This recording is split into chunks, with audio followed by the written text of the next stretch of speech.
466 paintings for a total of 10,000 something. 8 by 8, 681 for 26,000. Let's see that. By 20. What is Oh, this? don't show this to the IRS. Denise, what is it? That's a record of your That's painting. okay. What is that? I'll show you. For every painting I do, I make a little card.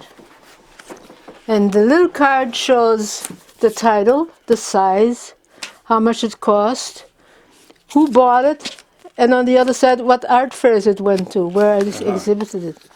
And so through 2008, I have large watercolors, 2,034 large watercolors in my life. 5 by 15, 3,300. 5 by 5. These are all framed works, you know. And over a period of how many years? Starting in 1961. Wow. Yeah. That's a lot of output, Denise, Yeah, it is. when you think And about so, and this is all the money I've been making at this. For a total it. I of, knew you were rich. yeah. This is Putting like me 50 years. consider putting me into your will. Yeah. Paulette is inheriting all my beautiful, like, what do you call that? My desk, you know, all my found objects, my Louise Nevelson desk, and Lloyd gets the refrigerator, the stove, all the nonsense All that the I boy can't, stuff. all the stuff Yeah. I can't stand. Okay. Okay. So, yeah, I am a very organized person, you know, and that's why I'm successful. So this is your atelier. No, this is my I mean, atelier, but I this call is it my studio. Your studio. Okay. My studio, yeah. Well, let's And this is- just start in the corner here. Well, this is actually my framing desk. Uh-huh. See, I order all my frames in sections. And then I assemble them here, you know. You 5 paint by to a 5. standard frame size, don't you? Well, I have my You have own, different- 5 by 5, 5 by 30, Uh-huh. 5 by 15, Right. long, narrow ones, Yes, I've long, seen those, narrow ones, you know. And this is where they start, and then I assemble them here. And but this is where I paint. So you paint on a flat surface mainly? do you I do- start. Do you use an easel? You know, I should really. Okay, let's pretend. Do you have a painting? Art class 101, please. I don't have a painting. See, I mount them on a board so the surface is rigid. And then, I'm not going to start one, I'll just show you how I do it. I Okay. cover everything to keep the dust out. And then Here's the masters of brushes. oh yeah. Here's my palette that I never clean. And that's why I get those beautiful colors. If I Interesting. start with fresh color, it's blah. So I got my water and everything, and then I start, and I go, and I go, oh, I wet the whole surface. Yeah. And then I go, woo, okay. And then I start. Right. Then I have to start change brushes, you know. Then to do my trees, I'm giving you all my secrets. People think I sit there and Draw little through trees. every leaves. I just go, Yeah, exactly. You've got a brush for trees, you've got a brush for this. yeah. And brush these for are really sand? good. This brush costs $85, but you know, I butcher my brushes. $85 for Yeah. a brush? I don't want, yeah, there's a sable. I don't want new brushes because the new brushes are too stiff. They work better after they're worn out, like this one. And I don't know how to make them wear it out right away. And that's what I make my snow with. Well, I'll have to come back at some point when you are doing a painting, Oh yeah, just well. to see you in action at some point, Yeah. maybe this See summer. the- or something. And you know, the colors run the watercolor, and I'm so free, you know. And then when it's half dry, I start putting in Yeah. You know, the reflections, and then this way, this way, this way. When it's this- half dry, you put in the reef. Yeah, and then when it's totally dry, then I start putting the fine details. Now, what about on the wall behind you here?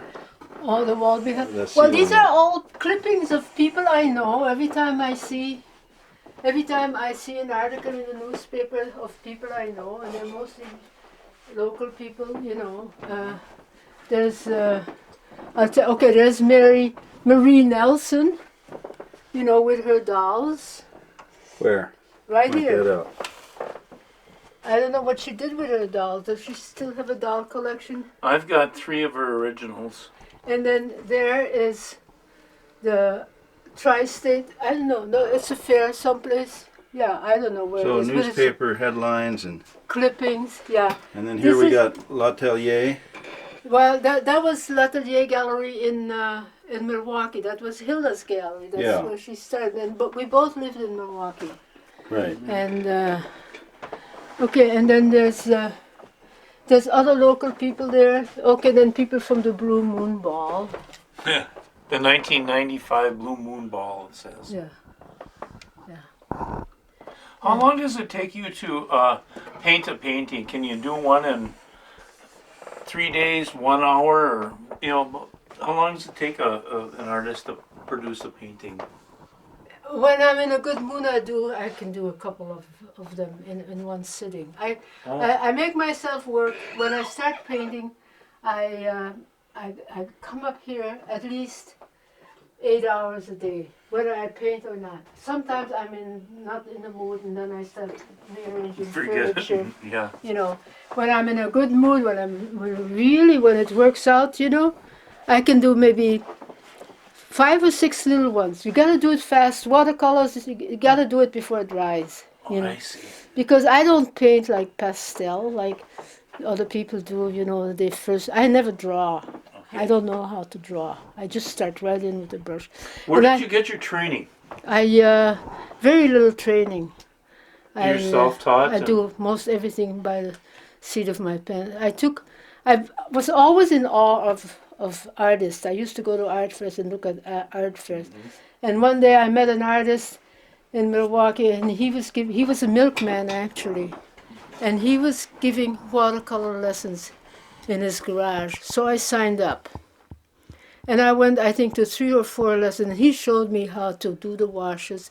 Everything else I got, you know, the color combination and reflections and all that, I got all the books from the library. Mm-hmm.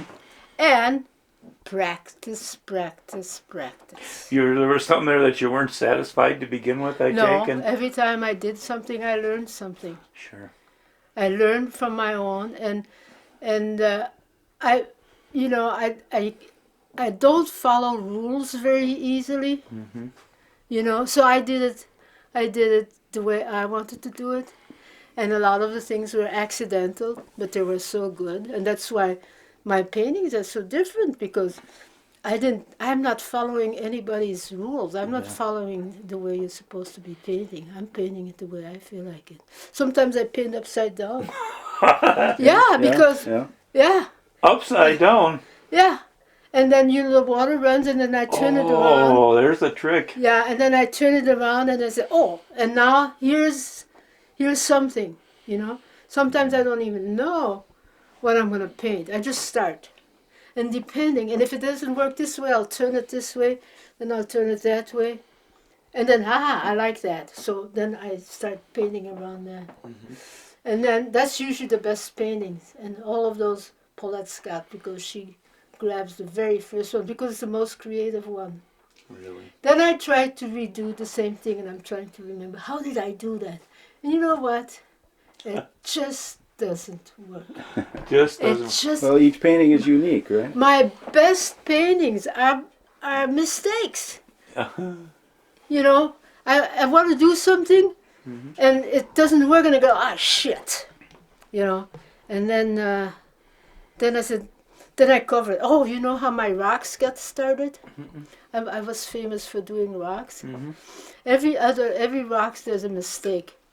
If, you know, something happened, and, you know, watercolors you can't erase. or you can't cover up. Mhm.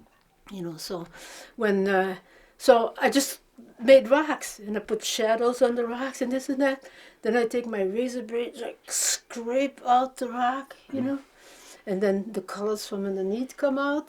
Interesting. And because I don't ever wash my palette, I don't exactly know what's there.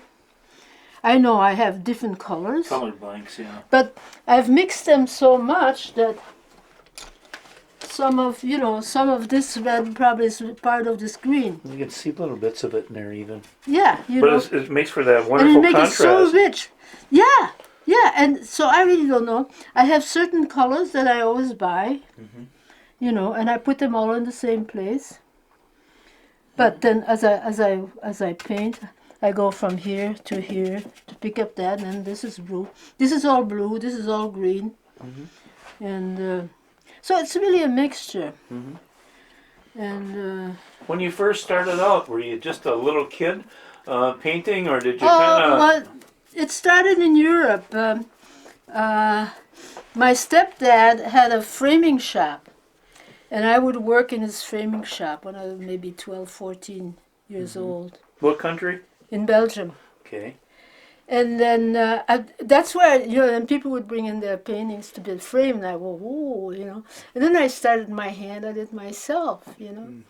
And then we framed it, and somebody bought it, and said, oh, that's fun, you know. But I never did anything. I went to school instead, you know. I was supposed to be a bookkeeper. But they had you designed to be a bookkeeper. Yeah, that was a fit. Yeah, and I am a good bookkeeper. Are you? I am, yeah. Yeah. Yeah, and but I'm also, you know, I developed, and so I did that for a long time. I was a bookkeeper, No. and then I didn't get serious about paintings until I came to this country What year did you come to the in States? 1948. I was 22 years old. 48.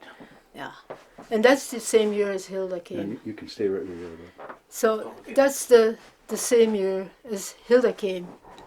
48. But she's yeah. a few years younger than I am. But we didn't come together. We didn't know each other. She came What on was the boat you came on?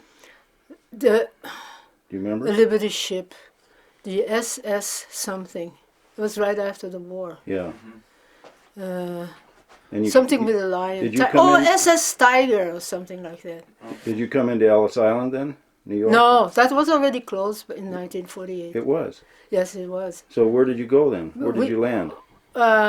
Because I spoke 4 different languages. I spoke French and Flemish and English and German. They stopped me, and I had to translate for all those other immigrants. Oh boy. Well, you know, people who didn't speak English. And I didn't really speak English, I spoke British. And so I really didn't understand the Americans. And they didn't understand me either, you know. It's hard to pick apart. Now if I tried a British accent, I couldn't do it anymore. Yeah. But anyway, so then we got to customs, and then we stayed in New York, my mother and I, for 2 days. Did you come with your mom? Yeah. Oh. Yeah, my 2 sisters were American GI brides, and they came over 2 years before us. And my dad had died, and my mother didn't want to be separated from the family, so we came. And she never adjusted, and she never liked it, and I didn't Where like did you it. live when you first come then? In New York, or No. did you go right to Milwaukee? Or No, my sister lived in Antigo, and we came Antigo, from Wisconsin. Antigo, Wisconsin. How did she find that spot? Of Well, all that's places? her husband, you know. Well, that's See, where he was from. Yeah, and you know, they didn't speak English either because I was the only one that went to school. You know, my sisters went to work. They were older than I was, and they married GIs, but they really didn't know who the guys were. You know, and so one of them was a farmer, and us coming from Brussels, and we were dumped in a farm there. What is it? Miserable. I kept crying. I cried all the time. And my mother said, if you don't keep crying, we'll go back. I said, no, I get used to it. Yeah. So then I started looking. I worked for an attorney in Antigo. And he kept saying, Denise, take those marbles out of your mouth, because nobody could understand anything I said. And so then I applied for a job at the nearest big city I knew. That was Milwaukee. Got out of the Antico area then? Yeah, but and What year then did you get into Milwaukee then? I don't know. Same year. We oh, only oh, stayed in Antico for. Okay. And then, see, I had applied for a job at the Belgian consulate. And so then I came over because I was going to get a job then in Chicago. But then they didn't have an opening, so I had to wait and I had to wait and I had to wait. And then finally there was an opening and I moved to Chicago and I worked for the Belgian consulate. Interesting. Yeah. And I love Chicago. In fact, if I ever have to live in a big city, I'm going back to Chicago. Yeah. And then I met Bill Koch, my ex-husband, who's dead now, you know. What was his name? Bill Koch. How do you spell that? Koch, K-O-C-H. Oh, Bill. Oh, Bill. Oh, Bill. I thought Bill Koch was his first name. Oh, Bill Koch. Yeah. And then I got married, Okay. and I had Paulette. That That's was 1950. 54. 54. 54, yeah. So were you already in Milwaukee by then? No, I was living in Chicago. You were in actually. Chicago. And then I got pregnant, and then I came back, and I couldn't stand my husband. And that's when I started to paint therapy. To get, yeah, you know, I was miserable with him. I was miserable. He was a genius, but an antisocial genius. And here again, see, I didn't know him that well because of the different culture, although we're you know. So he was an American. He was an American, Yeah. yeah. Right. And so then, and that's how I actually got started on my painting career, because I started painting. That's when I met this watercolorist that I took lessons from. And then I started painting. So when did you and Bill split up then? Paulette was 5 years old, so 1958. Uh-huh. Yeah. And by that time were you in Milwaukee? Yeah. Oh well, no. He lived in Milwaukee. Oh, so when you So when I got married, him, I moved. Yeah, I moved to Okay. Wauwatosa, and we didn't get along at all. And so then I divorced him, and then but before that, an insurance man came to our house, and he saw my paintings there, you know, and they were just laying under the bed and everything like that.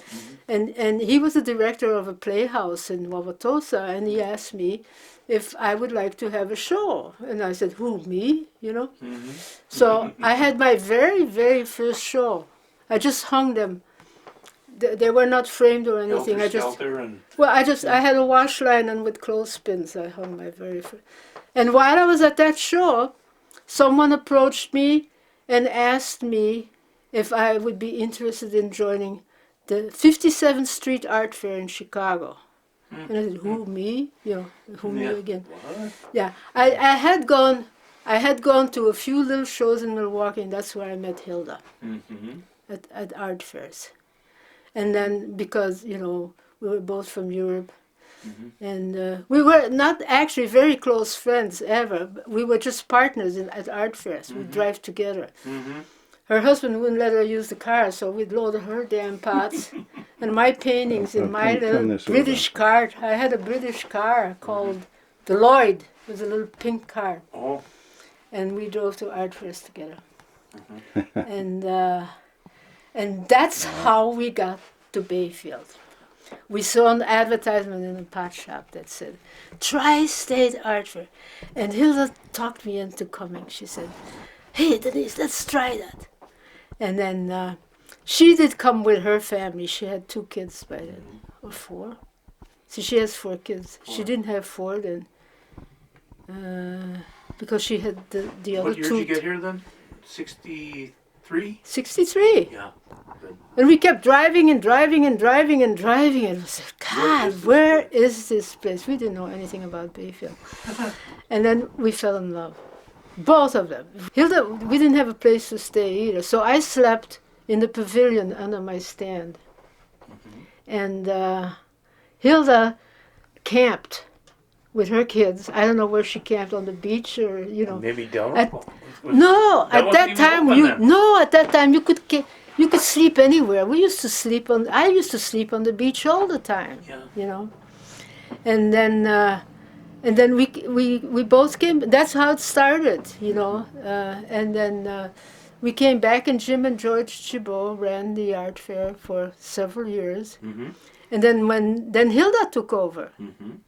but she brought in some really good artists. You know. She had connections. Yeah, she had connections. She brought a bunch of artists from Milwaukee. She even brought some members, musicians from the Milwaukee Symphony Orchestra to play at one of the fairs. Oh, she really had connections.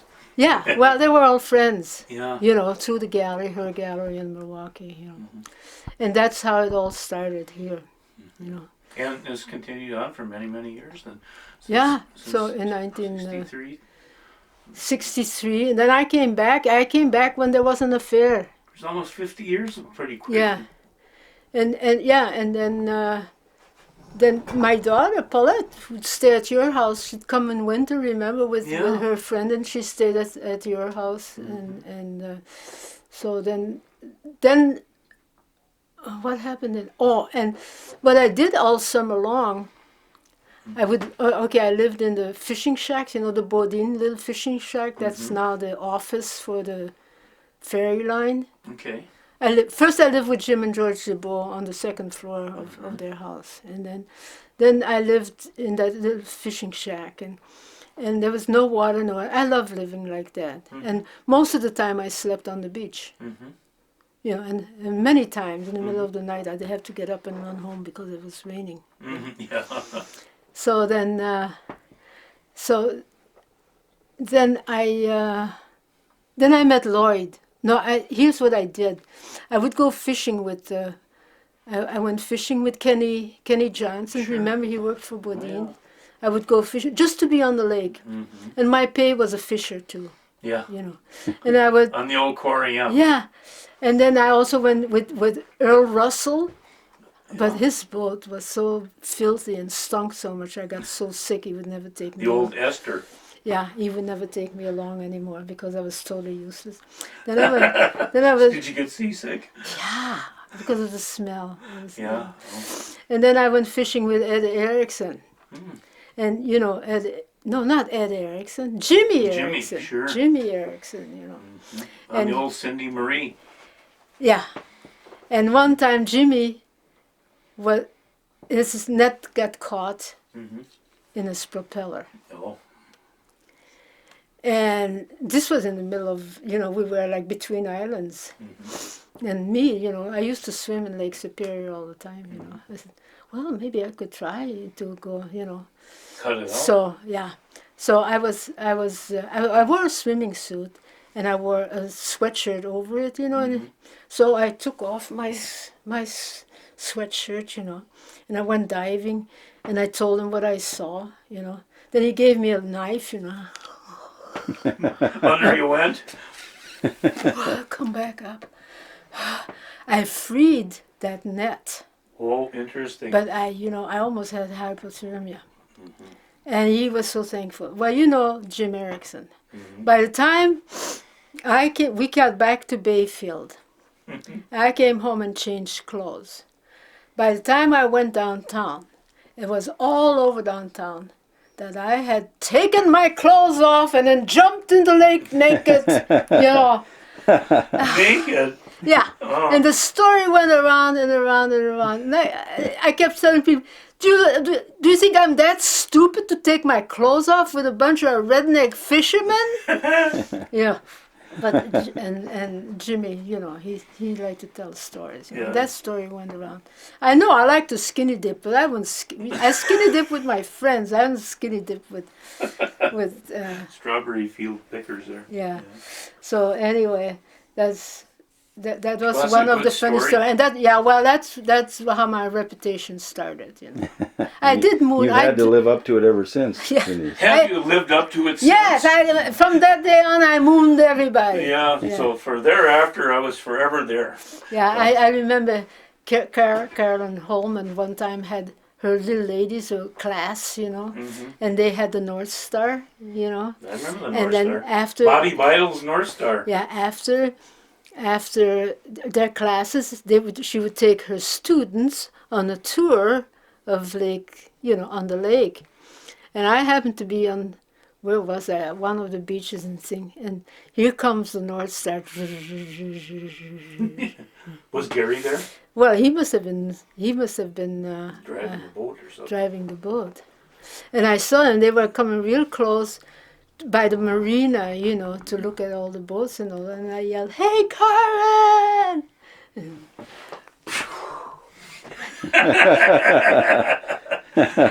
And Did she give you an A for effort? oh, and she said some of the little students got so upset. Yeah, yeah, okay. But, The heck with them, they can't take a joke, right? well, everybody moved. Remember at Mary's party on Sand Island for her Yeah. 60th birthday? They had a where mass everyone- moon for the that. mass moon, yeah. Yeah. Wow. You It were, was were a you full there? moon. Were you there? No, I wasn't for that Yeah, one. No. that was a great I was there. Okay, then after that, okay, I met Lloyd and we lived on O'Day Hill Mm-hmm. for She a got winter. a photo of that downstairs, John. This Yeah, is I the got- O'Day Hill home right there. Yeah, and that's exactly the way Let it me looked. go over and do that right now. It didn't. It didn't have any windows or stairs. Or I whatever. remember when you were up there now. I'm glad this is getting more and more fun Now- because I'm recalling everything. Yeah, and then Denise, talk about this house. that's O'Day Hill. It's on top of the by the water reservoir in Bayfield, That's the old And- Bjorgi place. and yeah, it's called O'Day Hill. That's what we called it. And Neil Myers owned it, and he let us stay there. But we're just camping inside, you know. But then It the looks decrepit. It is. That's the way it looked. And- Didn't have any stairs. We had to rig a ladder to get to the second floor. We lived on the second floor. I mean, if you call that living, you know. Then the cops came up, and what is Bykowski? Frank Bukowski. Frank Bykowski said that we couldn't live there. And then I would say, "You call this living?" You know. So he left us alone. Then they put, yeah. Then they You were put, squatting, tell him that. no, then Neil Myers gave me a crowbar and he said, "Every time the cops come and hassle you, just take off a plank and tell them you're demolishing it for me." Oh, And well, they never bothered us. They put a chain across the thing, but they put the chain so high, and I had a small car, so we just drove right under it, you know. and we lived there only one summer. one summer. Yeah. And then we moved into your mother's house, that little house. That's now the rec center. Yeah, down Broad Street there. Yeah, yeah, That's the old Frank Mulkey place. Yeah. yeah. And then Lloyd and I, we always had been in. I met Lloyd, you know, and we were living there, and that was Wrighton's boatyard, and there was this old wreck, which was called the Ivanti. It had a big hole in the side, so Lloyd and I bought it, and we spent 2 years refinishing it. I remember sitting inside the bilge with a sledge holding the thing while he was caulking.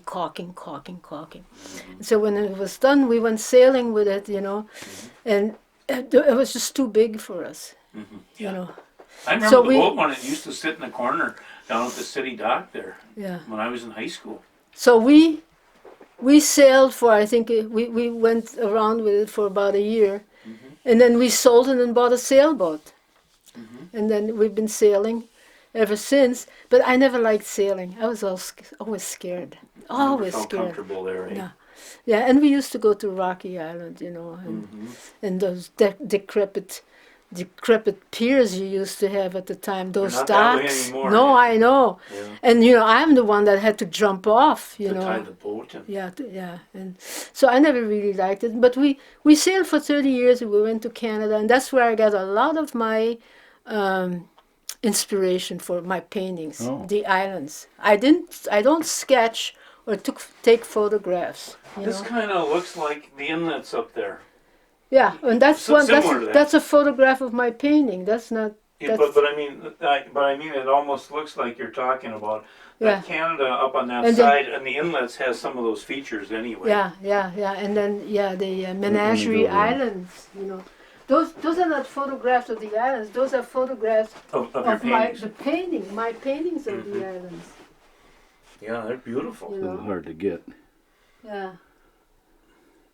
So then we got bored with Bayfield. It's got to be too crowded, so we started going to Canada. But Lloyd never had enough time off to go to stay for a long time, so we sold the sailboat and we bought a motorboat. You've been riding around the motorboat for quite a while now. No, we only had it 2 years. We didn't like it. Okay. It was the same thing. We didn't like Well, it. you have a We big... don't have a boat anymore. You don't? No. Oh. We You must sold. have just sold it then, because didn't you have it last summer? No. No? We never went anywhere. Oh. You know. That was a big So boat. and Lloyd and I decided. Yeah, Lloyd and I decided if we ever want to take a trip, we'd charter a boat. It'll be cheaper than True. Yeah. Yeah. Yeah. So, where does that bring me now? This That is a very brings me- interesting little piece of information here, where it gives an overview of the earlier part of your life. Yeah. It says So then what? it says he called the Sharp. The Schaarbeek. Yeah, In you know, Brussels. that's when That I used to be. my grade school. Yeah, that's what. That I used to be such a snob. You know, people always said where they went to school. Well, Bayfield. I explained. They called us, you know, especially from Europe. It sounded good. They called us Schaarbeek. You know, then that was my grade school. And the Institute, the something. I learned how to speak German there. I never took any painting At lessons the anyway. Academy de Munich, The Munich, yeah. she But learned I to did- speak languages. So by now I wanted people to know that I was more or less self-taught. Well, so your good friend then was Earl Gessert, He was a a painter. Milwaukee artist. Yeah, All right. yeah, and he got me started on watercolors, and he used to bawl me out because I wasn't painting on the correct paper and this and that. I couldn't afford it actually, you know. And then you were an artist in residence Then I at the JFK Prep School in St. in St. Nathan, yeah. Yeah. And the reason I ended up there is my landlady. I lived in a house in Wauwatosa, and my landlady died, and they sold the house, and then I couldn't find a place to live. You know, by that time I turned into a full-fledged artist, and although I put on a suit and everything, and I lied, I said that my husband was in the army and this and that, you know, but I couldn't find a place to live, so I rented a storefront. Otherwise, I would have been homeless, you know. Ah. And I rented a storefront, and while I was there, I met some people. St. Nathan's is a convent. No, not a convent. What's the other? An abbey for priests. Okay. And they had a school there, prep school. And so they invited me to come and live with them as artist in residence. And I did. It was a beautiful place. I had a whole floor to myself. And all I ever did was create problems because you know, the kids couldn't eat in the dining room with the fathers, and I said, why not? They're human beings, and blah blah blah, you know. And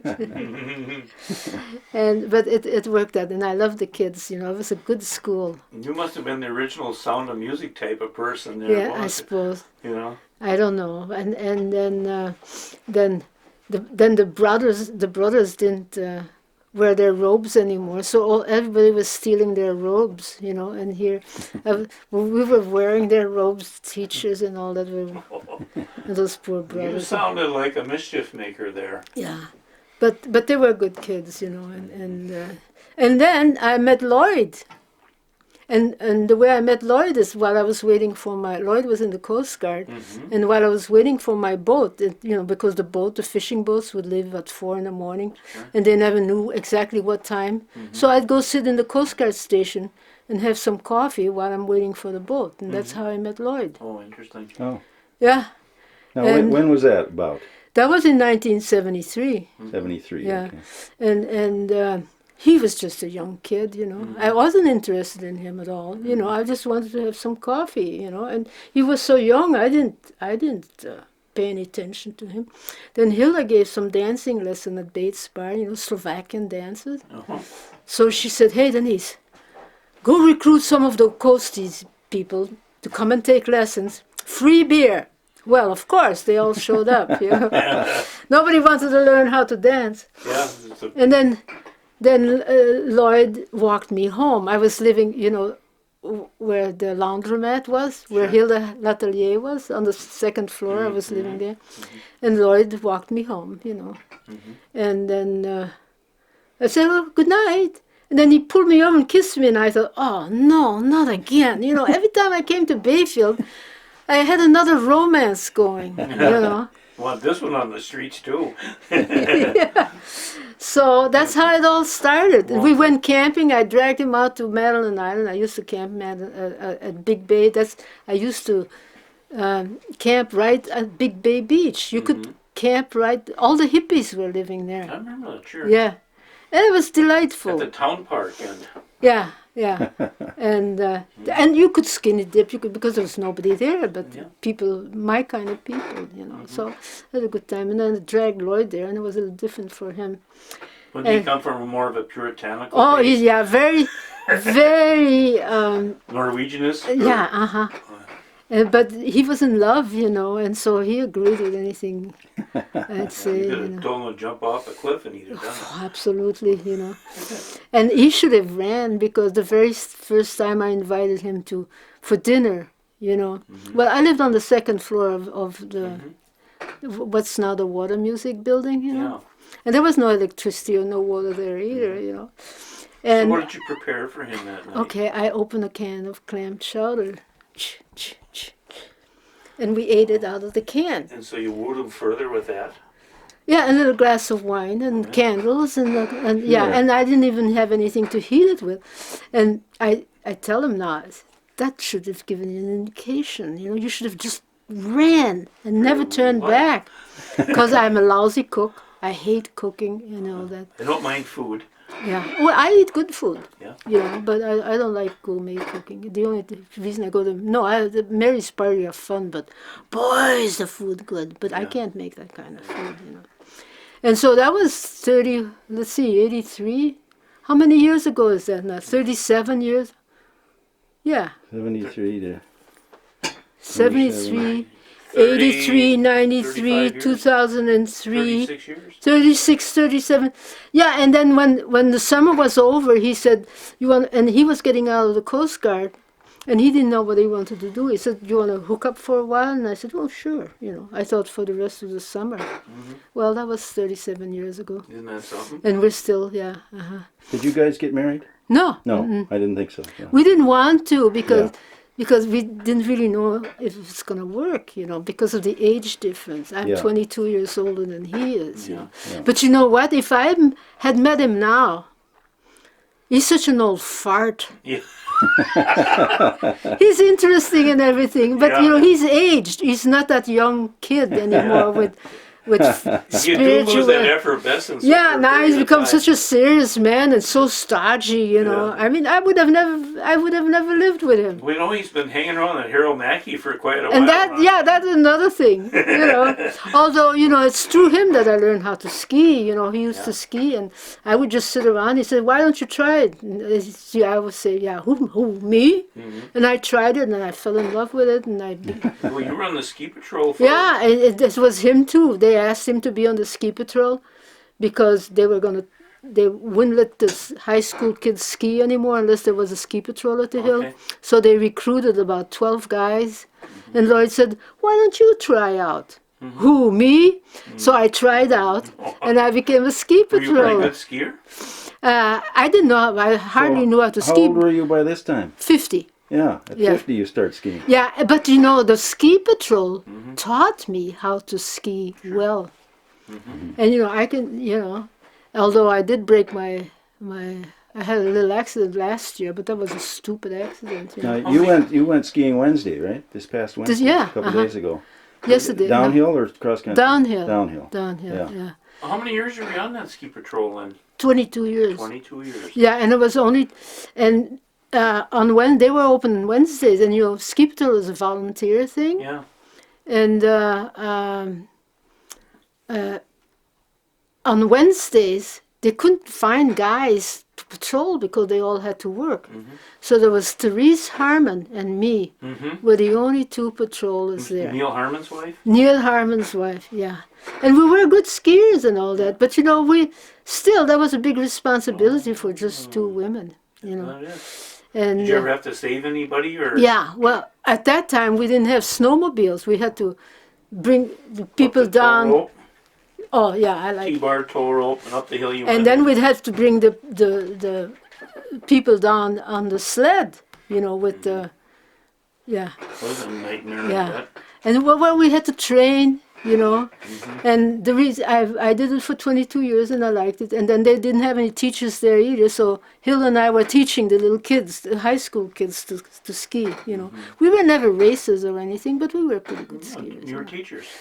Yeah, and then. Did you ever get a chance to ski alongside of Tommy, the great one, Pulaski? Oh, come on. Tell us the story. Was he as good as he said he was? Oh, well, he skis the old-fashioned way, his legs together, and then he'd lift his leg and turn and this and that, and he'd go up with you, or ski with you until he saw some cute chick, whoop, off you go.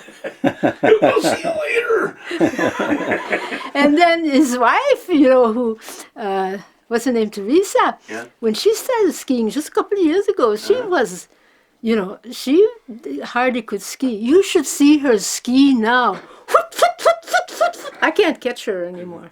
Their daughter's on the University Yeah, of Wisconsin ski team. Yeah. I mean, that's a good ski. And Pulaski never skis a lot. Teresa's there a lot. He just comes and he makes a few runs, and, and then Off he goes. he talks a lot. Yeah. So do I, apparently. Yeah. Okay. So then after that, I was ski patrol, and then I quit the ski patrol a couple of years ago. We had somebody, a great big guy, got hurt on Hemlock, and I could never do Hemlock very easily, I think. I tried and tried. Hemlock is like so steep, and they don't It's like a groom cliff, it. isn't it? And and they don't groom it. And it was Hilda and I. And then Jerry came and helped us. It took us an hour to get the guy on the, and it was so bitter cold, and I had to take my gloves off. And I kept wiping my hands on Jerry's jacket because they got all wet, and then you had to put the straps under his body and and by the time I got to the chalet, I said to myself, what am I doing this for? See, it was too much. Yeah. You need, the skiing part is fine. It's just the lifting and the rolling the people. I didn't have the strength. In a hospital situation, they didn't have a medic there for you, but here you had to do it yourself. Yeah, and Jerry helped, but it's still, And then I had to ride the snowmobile all the time, which I don't like snowmobiles, but I kind of like riding the snowmobile on the hill. And Therese was afraid to ride it, so I always had to ride the snowmobile then, and drag that sled behind the snowmobile. And then that's about it. And then what happened after that? Now Let's back up a little. I still play. Let's move downstairs though, because it's still- getting dark in here. I still It's getting dark in here. paint. Oh yeah, we forgot. Then I started the Mary Rice started the Bayfield Artists Guild, and that We'll shut down. gave me this scrapbook. So Denise, tell me about this scrapbook now. How long have you been keeping this scrapbook? Is this Well, it started. I'm starting. Okay, in 1957. See, Paulette was 4 years old, 3 years old. Is this you here? Yeah, and that's when I lived in Wauwatosa, and that's when I lived with my husband, and I had a miserable life, so I started to paint.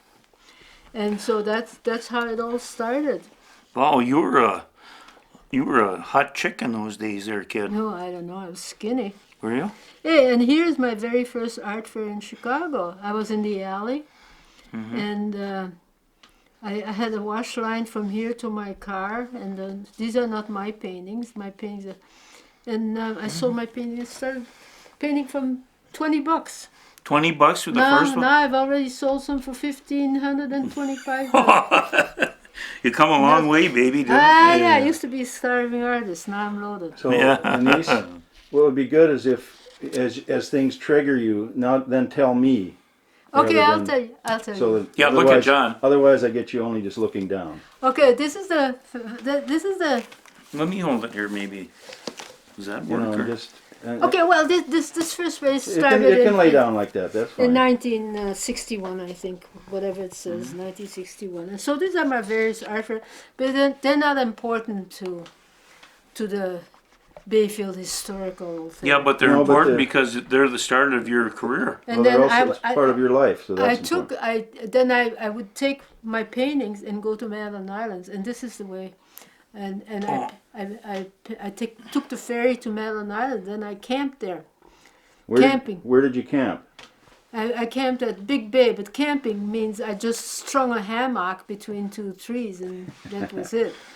You know, Neil Myers lent me a hammock. I see here you show a photo of Reverend Ralph, and Yeah, Reverend Ralph. he was the minister of the church over there. Yeah, and he was also a painter. And here your photo is at the old Indian cemetery here. Yep. Yeah, you're painting at that Indian cemetery. So Yeah, I was just painting around, and this is Chicago. So why Madeline Island? Why'd you go over there to paint?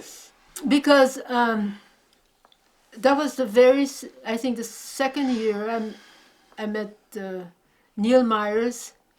He came to the art fair, and he's the one that gave me a hammock, and he said Neil Myers used to have a place. He used to own that land, some land on Madeline Island. Oh, he did. And he had a permanent tent there for his family, and they would go there.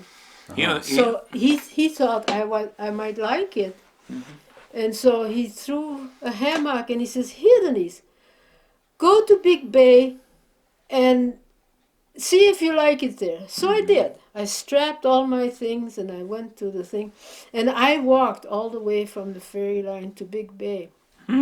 Yeah, with me and my daughter, and we. that's a long walk. Yeah, we do. We walked. Well, being from Europe, you know, I never rode cars. We either walked or we rode our bikes. You know, and I didn't have a bike there. And then I strung the hammock between two trees, and it was summer, and that's how we lived. And you know, we had sandwiches in bed, and we stayed there for a couple of days, and we painted around. And we went and toured the whole island. That's when there was nothing there, actually. It was fun, you know. So that's how I got to know. And then Neil Myers, he had his wife Joyce, who's now dead. She had like maybe 2-3 little kids at that time, hanging around on skirts, and one in her tummy. She always had one in her tummy because they had nine kids.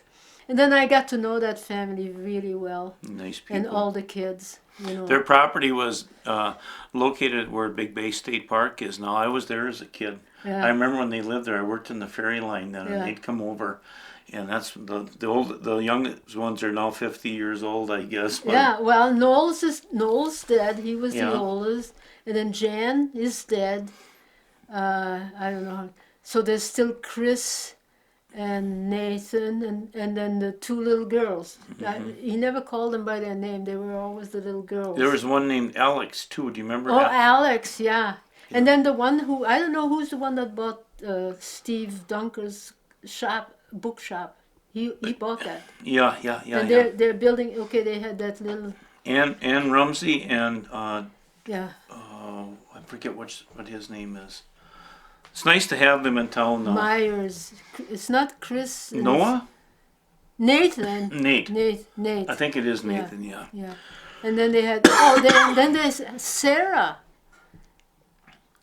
Sarah Myers, and then, okay. Well, 3 of them are dead now. But yeah, now they're all in their 50s, and probably 60. Well, anyway, these are the art fairs. Alex is 1 year younger than me, and I'm 59 now, so. Oh, okay. You're no far too then. Getting up there, man. Yeah, okay. Tell you what. So, oh, and this is when I was the artist in residence at Oh. St. Nazianz. St. And Nazianz. these are the guys that belong to the symphony, Milwaukee Symphony Orchestra that Hilda brought over here. Oh, that's in '69. Yeah. Yeah. And okay, now we'll go to Bayfield, Yeah, let's get to Bayfield. 1960. I was kind of having fun running around the streets with you there in Chicago. I know. I love Chicago. I love it's a great town. You know, it's so cosmopolitan. Just being at the art fair, I heard like about 6, 7 different languages. Nobody is from Chicago. Yeah. They're Yeah, all from yeah. And you somewhere could else. get good food there. I Well, mean, I wouldn't know because the I ethnic couldn't afford it. communities down there. I lived off of carrots and salami Oh. and things like that. And I slept in my station wagons. We didn't have a van then. We slept under my stands in the station wagon. Denise, I do want to back up to Milwaukee because I want your side of the story about how you and Hilda met. Oh, okay. You All know? right. Well, Hilda was born in Yugoslavia, and she's a couple years old. I'm 83, so Hilda must be 79. Yeah. Or 80. And Hilda was a war bride, and she came over as a war bride. But she, And you came over the same year. The just same by year. chance. yeah, but we didn't know each other, and it was a different ships. I only met her in Milwaukee years later when I started going to art fairs. See, I had a daughter, 15, I don't know when that was. And I met Hilda at a local art fair in some shopping center in Milwaukee. And that's how our connection started. And she was a potter then. She was a potter. Yeah. Yeah. And what were your paintings like then? My paintings were very vague, very abstract, absolutely nothing in it. I just put a wash and maybe, and see, I can't draw with a pencil, so it's only through the years of painting, over 50 years, that now I can put in, like my street scenes have a lot of detail, but that's just, I do it all with the brush. Anyway, getting back to Hilda, and we kept meeting, and Hilda's husband, they only had one car, so Hilda and I always rode together, so we were kind of like art fair partners, And in 1963, Hilda saw an ad in some pot shop about the tri-state, very first annual tri-state art fair in Bayfield, Wisconsin. We didn't even know where Bayfield, Wisconsin was. And Hilda said, "Hey, let's try that." What do you think? I can just hear her. Yeah, huh? And yeah, okay. And so she talked me into it. So she did come with her husband and her 2 kids. She only had 2 kids at the time. And we followed each other. I had a little British car called Lloyd, which is ironic because the guy I live with now is called Lloyd. It was a little pink car, and typical British, And so we drove and we drove and we drove and we drove, and we never You didn't know where it found was. out how far it was. Just around the bend. We just kept going. Yeah. Then when we got through Washburn, we stopped and said, "Oh, brother." I mean, go talk about ghost town, in 1963. And I said, "We'll never make any money here, I said, "Well, this is not Bayfield." So we kept on going. And we drove right straight to the pavilion. And there we met Jim Gibault and George Johnson. And they were the founders of the art fair. So they showed us the pavilion. There were only like about 30, 40 artists that came to it. And they showed And it was in the pavilion then? in the pavilion. Ah. Yeah. And the pavilion used to be the roller skating rink, and it had those windows that you pull. It was a great place, See, I like the old days, where everything was just That was slipshod. built by Frank Herrick in the 1880s. Yeah. And so we displayed, and a few people came. I don't know if I sold anything or not. And we didn't have a place to stay, but Hilda and her kids slept on the beach. And me and my daughter, and we had a little dog, we just slept underneath my stand in the pavilion. because we didn't have a lot of money then either, and I don't even remember if I sold anything. But I met some really neat people, some really neat artists. And the main thing is I just loved it. And I went swimming in the lake. I used to swim in Lake Michigan too, And I just loved it. And we kept coming back year after year. And then Hilda then bought some property. And I came back and I did all the things, I went fishing with the fishermen. And So Hilda moved here first? No, I No? think we came the same year. You did. But we didn't come together, we never lived together. I think she and her husband bought the laundromat. We still call it the laundromat. It's now the Water Music condos. Yes. But that used to be a laundromat, and that's where Hilda opened her very first Right. atelier gallery. It's the old George And Grant she had home. the kiln in the back.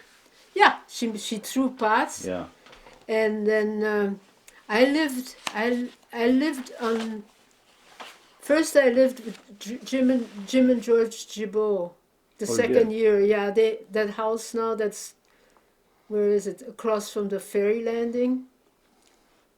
Was that true? He wanted to marry you or something like that? He wanted What to was marry. the story Yeah. on that? He said he wanted to marry just as loved a you. business. No, just as a business to cover up the fact that he was gay. He was going to prove to the world that he was not gay by marrying me, and I wouldn't fall for. I didn't want to fall for. I said Yeah, I'm not going to yeah. get married under those circumstances. I decided I didn't want to marry him anyway. Yeah, and it was just going to be a strict business deal, and he was going to make me his heir. And I said no, thank you. Thank Yeah. you, but How did that story get around? I remember that from way back because Yeah. you They liked me. They both liked me. yeah. And we got along really well. And so then. Yeah, he So- was a good guy. So then I lived there, but then that 1 year. No, then I lived in Bodine's little fishing shacks. That now is the office for the. What do you call that? The ferry boat. Oh, okay. Madeline Island Ferry So Line. you lived there. I lived there, yeah. Now, you and your daughter? No, then No. my daughter by that time was 14 or 15 years old, and then she didn't come to Bayfield anymore in summers. So I came by myself. So you were just coming here in the summer then to start? Oh yeah, I didn't. Yeah, Okay. and then I only moved in permanently in 1973 after I met Lloyd. I see. When you painted in the past, were your paintings reflected of the mood of the period and time you're in? Yeah, Were the places I was at. yeah, at the where you time. see a little darker tones and lighter tones when your mood got better, or something like that. Oh. Was there any of that going on as an artist? Yeah, I was very moody, like a yo-yo. Some days. Yeah, but it wouldn't last. Yeah, that's what people called me, yo-yo. But I get over it. I still do. I Yeah. get mad at Lloyd for something, and he goes tiptoe, and then I turn around after I'm done being mad at him and say, "Hey, honey." Yeah. And that's it. And then he goes, Let's cuddle. yeah. Yeah. But he's used to that now. Yeah. Where did you Anyway. learn that to be that way? Were you always that way, even Yeah, as a it's little girl? part of Up and down. it's part of my character, I guess. Very impetuous. I fly off the handle, just boom. Yeah. That's why I have high blood pressure. Anyway, And you always. then Hilda took over. Now, has your daughter got your same personality as you? Oh yeah, Did she's she? gonna be worse than I am. Is she? No, but she had a better education than I had, and she's the principal of the Lake Country Montessori School in Minneapolis, Wow, nice and deal. it's a really good job. And I'm always surprised. I said, "How did you get to be that smart?" She didn't learn anything from me, She didn't learn how to cook. She's a very good cook. She just grew up to be such a yeah. Right. Yeah, but she's very creative. A lot of the things that she gives me is what things she made or that she found. And she's very successful. So you only had one child? I only had one child, yeah. Well, I had a lousy, rotten marriage. Yeah, yeah. And so... It didn't have anything to do with the impetuousness, did it? Or No, Bill Koch was a genius. He was an inventor. He never had a job. He was antisocial. He was anti everything, and he was nuts. So Paulette's I don't father know. is. I only married him because, and this is the truth. I felt sorry for him, and he attached himself to me because, and he actually haunted me, and I couldn't get rid of him. So I said, yeah, okay, I'll marry him. And this way I can divorce him and I can legally get rid of him. You know, that's how stupid I used to be. So Paulette is the daughter of him then? Yeah. Okay.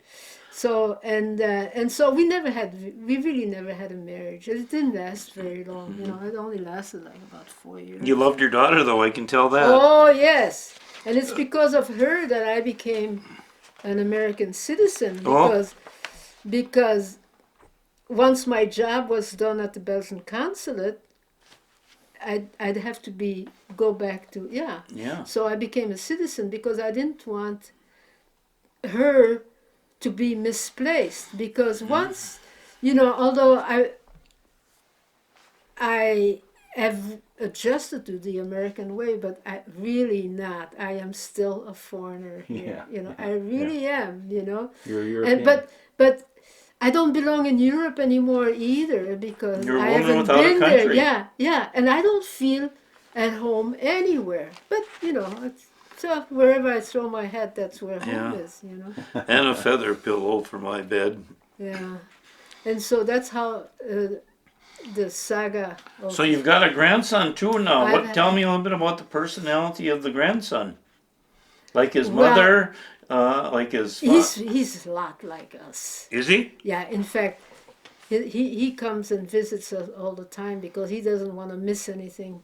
His dad is also a school teacher, but he's also more conventional and more. Well, my daughter, although is not all that conventional. And Why do you say that? She's got some extravagant features to her too. Or? yes, and but she's very smart. She's smart. Yeah. And my grandson, when he was born, all I wanted was, okay, if I could just live long enough to see him be 5. Guess what? He's 18 and he's applying for college. Yeah. And now I'm going to stick around until he gets married. Yeah, Yeah. and graduates from college or some darn Or graduate from college, yeah. Yeah. So, and it's been a pleasure. In that respect, then life was very worthwhile.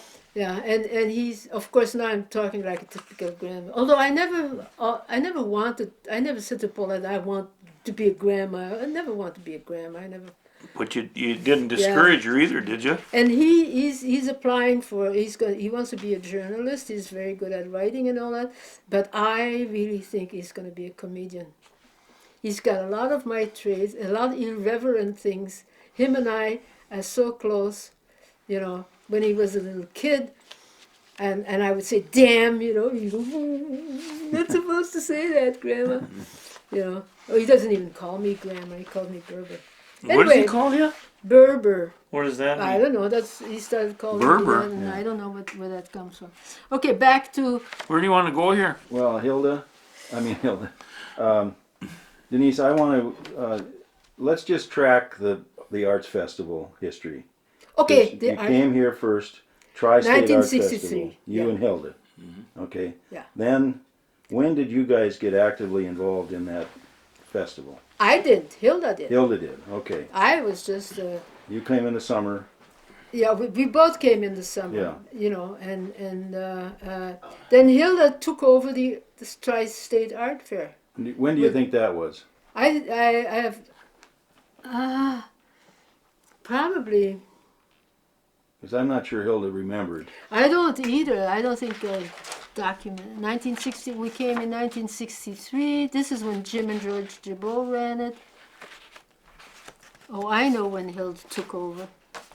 This was still Jim and George Gibault. I bet in 1968. In 1968, Hilda took over. Because I can remember my mother playing somewhat of a minor role with you guys. And Okay, then here it is. March 19. Oh, that was already the second. Yeah, 1968 or 1969. Hilda took over the art fair, and now this is her art fair. And where was it held then? At the pavilion also. Still at the pavilion. And she only had 50 artists. Uh-huh. And you were one of them. And I was one of them. Yeah. Yeah. And I have a list of artists that were, and they're all pretty well known here. Okay, there was John Black, who was at the, big time. yeah, he was at the very first art fair that Jim and George, that's where I met him. Was And he then- from here, or where was he from? He lived on Marin Island, and Oh, he okay. went to Then he told me that he used to go to the 57th Street Art Fair in Chicago years ago, and that's when I did all the Chicago art fair. And he's very famous around here. John Black had they had a Bob. showing last. You block the light if you stand there. John You Black, can sit yeah, down. he's at the Historical Museum. His paintings are all there. Susan Dexter from the island, who's a great artist. I don't know if you know her. She was pretty good too then. Oh, I don't know if she's still alive. I think I saw her at the nursing home in Washburn. Oh yeah, she's older than I am, and so I'm 83, so she must be close to her 90s. She was married to Frank Dexter. Yeah. Do you remember? Was he still alive when No, they were parted by then? no. I never knew Frank Dexter, but Turo, I knew her son. Yeah. And okay, then Bob Eccles was at that fair. John Moran, Dick Young, who still lives here. He was a letter guy. Tom Bieber, who just died a couple of. Did you know Tom Bieber? He was a photographer I knew him well. from Minneapolis. He died. Did you know that? Yeah. With his pipe. Mm-hmm. And then Art Bloomkis, Yeah. Hilda Reynolds, she was a potter. And Carolyn Holman was there. Dave Ricard, another potter. Robbie Nears, I don't remember Robbie. I know Robbie. She graduated in 1967. Oh, is that the woman? It was a jeweler. Yeah. Jan Meyer, who was Neil's son, and he was a jeweler. Sis Nawago had beadwork there. She's Okay. dead, isn't she? Yeah. Everybody's dead. I know everybody. Except you. Denise. Everybody scares me. I know everybody there too. Rick Thompson was at that fair. Was he? What was he? Yeah. What did he A have? photographer. Oh. Yeah. Barb Spencer Mm-hmm. and Steve Dunker. That's where I met all those people. Oh, okay. Yeah. That's a good group. Yeah, and those were all the ones that I remember originally who were at that fair. Then there were some people, a few people from Minneapolis, that came, like Hilda and I came from Milwaukee, but then and then Hilda took over the fair, and she ran it, and she brought she had connection with different artists in the area. She brought a lot of artists from Milwaukee, and she even invited the musicians from the Milwaukee Symphony Orchestra to play at one of and they came for one summer during the art fair. Really? Yeah, and she was going to try to get him some gigs around here, but they never made any money, so they went back home. And that was fun. It was really a bohemian group. Yeah. Yeah. Sounds like a lot of fun. Yeah, and I remember then Tom Kwanbeck was here, and he's now a dentist, and Griff Nordling is now an attorney, and these were all part of that hippie group that came here in 1970. Frank Updell used to say hippie canorius. Yeah, and then that's when I met Lloyd, and then what came after that? Okay, Well, then you moved here. Yeah, and then Lloyd and I were Yeah. going to hook up together till the end of the summer, and that was 37 years ago. Yeah. And then we lived in different places. Did you ever have a painting that you made that you liked so much you didn't want to sell it? No. You ever got You know it was what I all do? business for you. You know what did when I liked it so much? Mm. Instead of $900, I saw it hanging in the guild there. I said, I don't want to sell that. I'll put it at $2,500, and it sold. Jeez. Then I said, You learned a whoa! So I valuable did that lesson again. there. I did that again. I paid another one, and I don't know. It seems to me it was just as good, and I made it $2,500. See, I don't like that one either. And it sold too. Yeah. But then I haven't done any other ones now. Is your No, most no, famous they one only 50. Rhinoceros Beach then? No. Ah. I don't have any famous ones. I sell them. Then I don't know what happened to them. So Denise, let's keep a track Okay, yeah. on the arts festival. Now, when did it move out of the pavilion and onto the park? Okay, I think when after Hilda, then Florence Defoe, George Defoe's wife, took over the fair.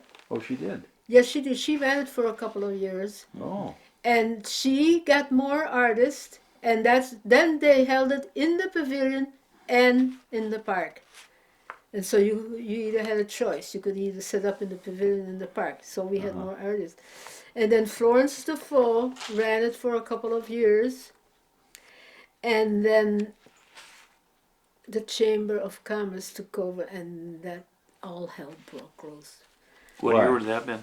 Because tell me about that. the entry fee, and nobody ever made a lot of money at the art fair. It was all local artists, and we all had our local different stands, and it was kind of like an art colony type thing. And the Yeah. entry fee was $25, which everybody could afford because nobody really was making money. Yeah. Nobody Yeah. came to this fair. Yeah, right. And then the chamber took over, and immediately the entry fee went from $25 to $200. Ooh, Yeah. And nobody made $200 at that fair at the time. But I must say, since then, okay, and then they would still call it a jury fair, but then they brought in so much junk and so much crap, and they made it bigger and bigger because all they wanted to do is make $200. yeah. But then, now after years and years and years, now I don't know. I don't go to the fair anymore. I boycotted it. And Think you'll ever go back? no, because now my paintings are hanging in the guild. Why should I set up? Oh, yeah, I see. Yeah, right. They were hanging in the guild then too. Go out there and get a little sunshine. And so, but I think now the fair is. I don't know if people come see. People used to come to Bayfield for vacation, and then they stumbled onto the fair. But now I wonder if they actually come to the fair because it's well advertised. Because a lot of but I have no idea. Yeah, if the weather's good, it's crowded. Yeah. Yeah. But they need more room. I mean, it's so small you can hardly walk through it, And I must say, in the last year or so, I always go look at it. Some of the work has improved. They have really, really good work. It's a mixture, really, really good work, and then a lot of crap. Yeah. Yeah. Like imported things. Yeah. Well, that's true of every art fair, isn't it? No. Oh no, I only Huh? go to art fairs that are juried, Yeah. and That are what? they're well juried. Well juried. Yeah. Yeah, because I find out that if they have a lot of crap, I don't sell well. Yeah.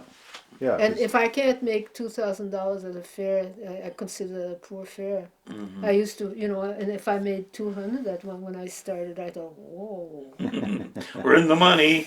Yeah. But everything. And to tell you, to answer your question, is there anyone I don't want to sell? And yeah, I don't want to sell it, so I just keep raising the price. And so if it goes up to 5,000, it doesn't sell, then I'll keep it. Mm-hmm. But I've never gone that high. Because I'm realistic. The highest I have now is 1,500. Okay. But I won't go lower because they used to be 900 and they would sell, and I'd have to keep painting the same thing over and over and over, Mm-hmm. So now, and so I sell maybe a couple for 1,500. Did you ever- The rest, the price range goes from 60 to 750, Okay. 900. But these are, I'm talking about 30 by 30 paintings. Do you ever get off track and do nudes or anything like that in your life? Traditional. Didn't you hear me say I can't draw? Well, but you're a wizard with the paintbrush. No, I tried my hand years ago when I started painting. I tried my hand at portraits, Mm-hmm. and I would just get my daughter's friends to sit. I made them sit, And then the fun part is when they came over and we have to guess who's who. You know, oh, is that me? No, you never knew who it was. I'm very lousy, very. In fact, I'll show you my my. Okay, you go. I'll go. I'll show you my. So, I drew my own picture. Let me see that. That's a. She's. I don't know why you say you're not a great pencil artist. Look at that nice job you've done of yourself there. What is this now, Denise? Okay, at the ski hill you need a pass, Yeah. and they want your pictures, and everybody makes a picture of them without, on street scene, a street, their face and all that.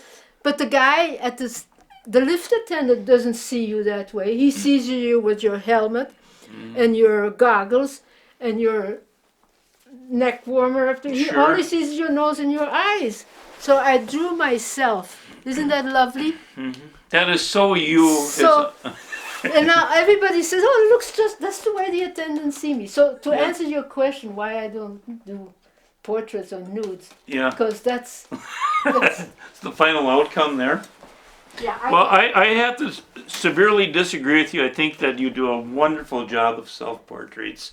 And you ought to continue on into the other Yeah, venue alright. just for the heck of it. Okay, back to Bayfield and the Alright. historical Johnson. Enough BS, eh? Yeah. Okay. Oh, I did have. I'll tell you later. I did, like they had a thing for Hilda. All the things she did for the arts in Bayfield. I didn't do anything except live here and make a living here. But I made a list of the things I remember I did. Okay, good. Okay. Let's go down them. Years, maybe 20 years ago, maybe 25 years ago, maybe even 30 years ago, because I already knew Lloyd, I started the very, very first trash cleanup day in Bayfield. You did. I recruited a bunch of guys with trucks, and I recruited a bunch of people, and we got some trash bags, and I don't know if you remember that, we lived at Marie, your mother's house, Okay. where the rec center is now, and we all met there, and we had 5 truckloads of just stuff, trash we picked up around Bayfield, and that's when the very first I started that. So I'm very proud of that Yeah. It's a accomplishment. great accomplishment. Yeah, and then So why'd you do that? What the trash bothered you, or?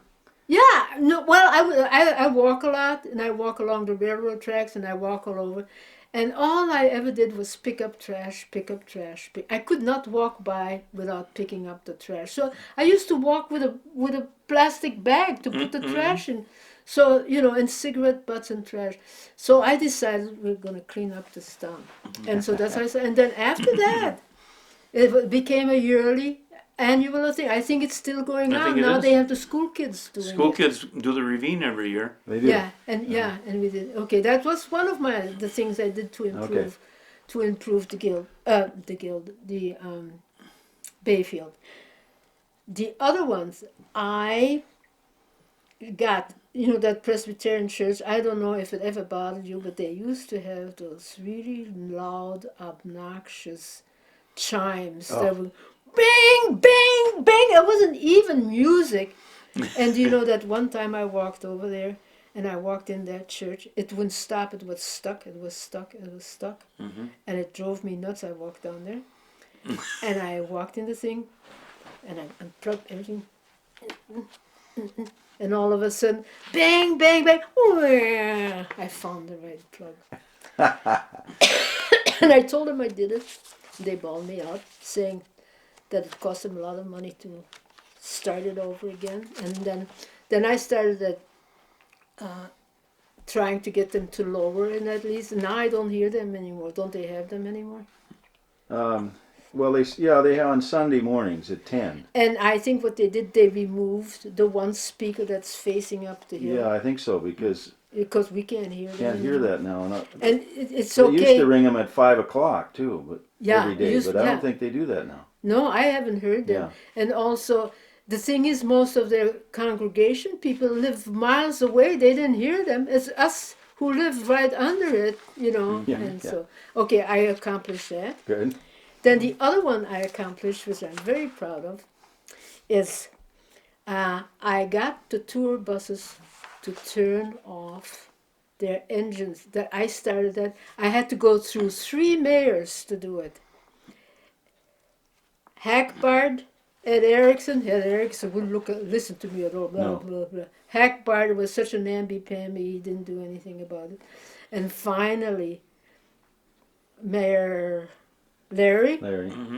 It took him 2 years, and he got an ordinance and signs that said, "Turn off your Yeah. engines." You know, which is good. I used to speak to the bus drivers myself. I'd go, "Would you turn them off?" You know, and then they give me all this stuff about being diesel engine and all. So that's another accomplishment. And now, another one I did was, remember the nice subdued light we have at the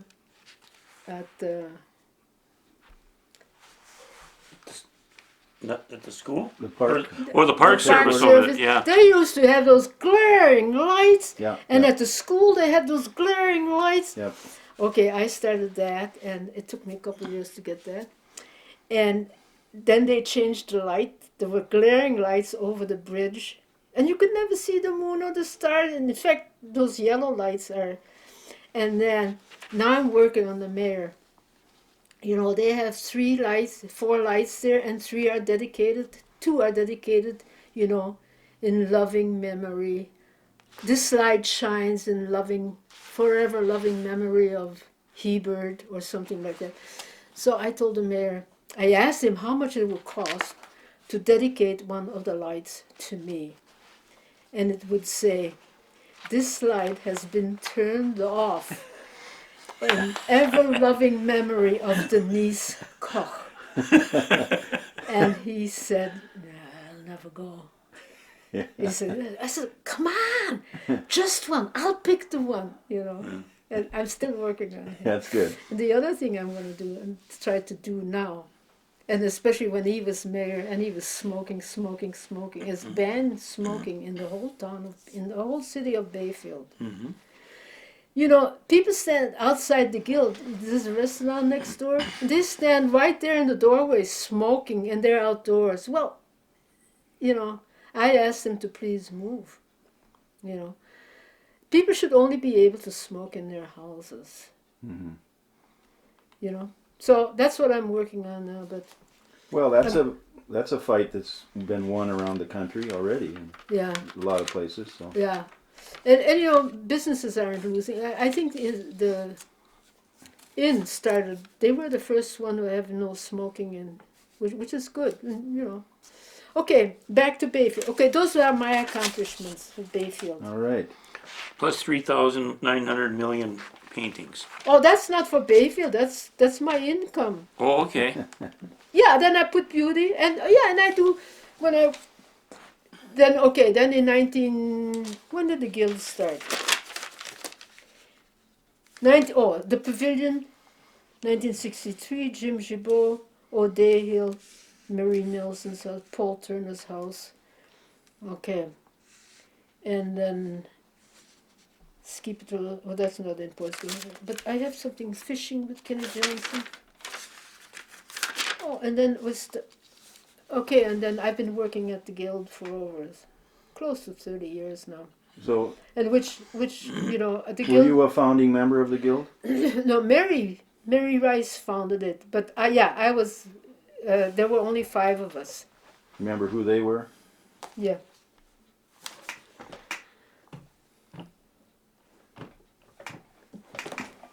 You have a list. So you talk to what's his name?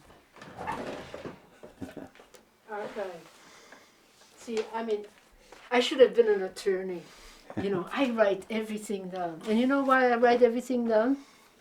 Because, like Lloyd, if he says, I told you so, and I'll look it up, you know, I said, no, you didn't, because, you know, and if we disagree with him, I look it up and I wrote it down. You like to shoot them down? Write. Yeah. No, No? I write everything down. Let's see. archives. Here, the very first 5.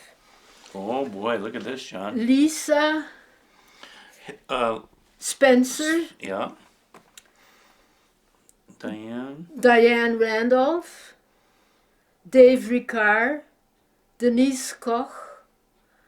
Oh, I don't remember. And I don't know who. And Mary, who's now Griff Nordling's Yeah, wife. Mary, Mary Ross. Yeah.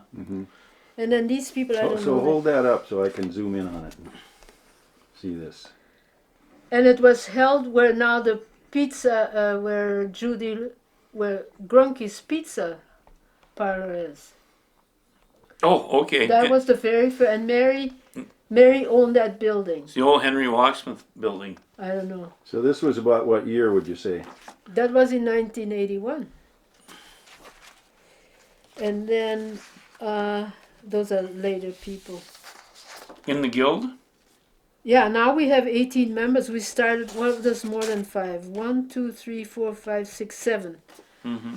And then now we have 18 members. Mm-hmm. And it's, we only wanted original work, no reproductions and this and that. But now,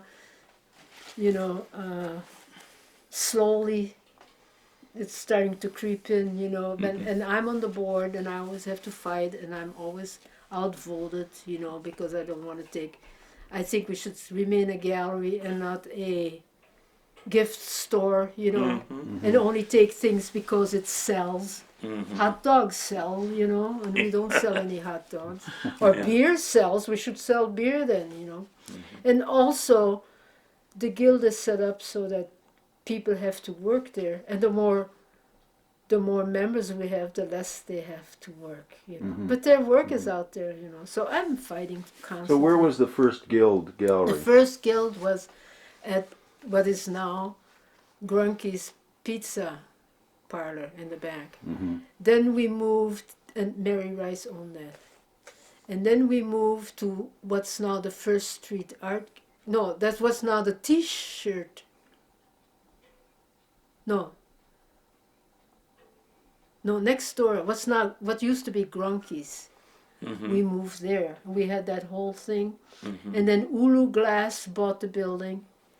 And then he divided, the rent was still the same, but he divided the place in half so he could, And so that's when we moved to the third place. So we've been in business for 27 years. Well, weren't you on the corner there in the t-shirt Never shop? on the corner. What you were was always on the, one door in, huh?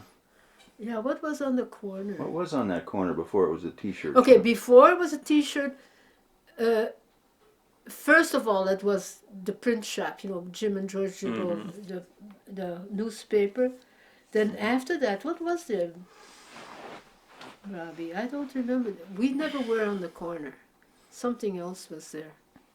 I can't recall. It wasn't a gallery. I remember when it was a print shop. We used to go from school there and check it out.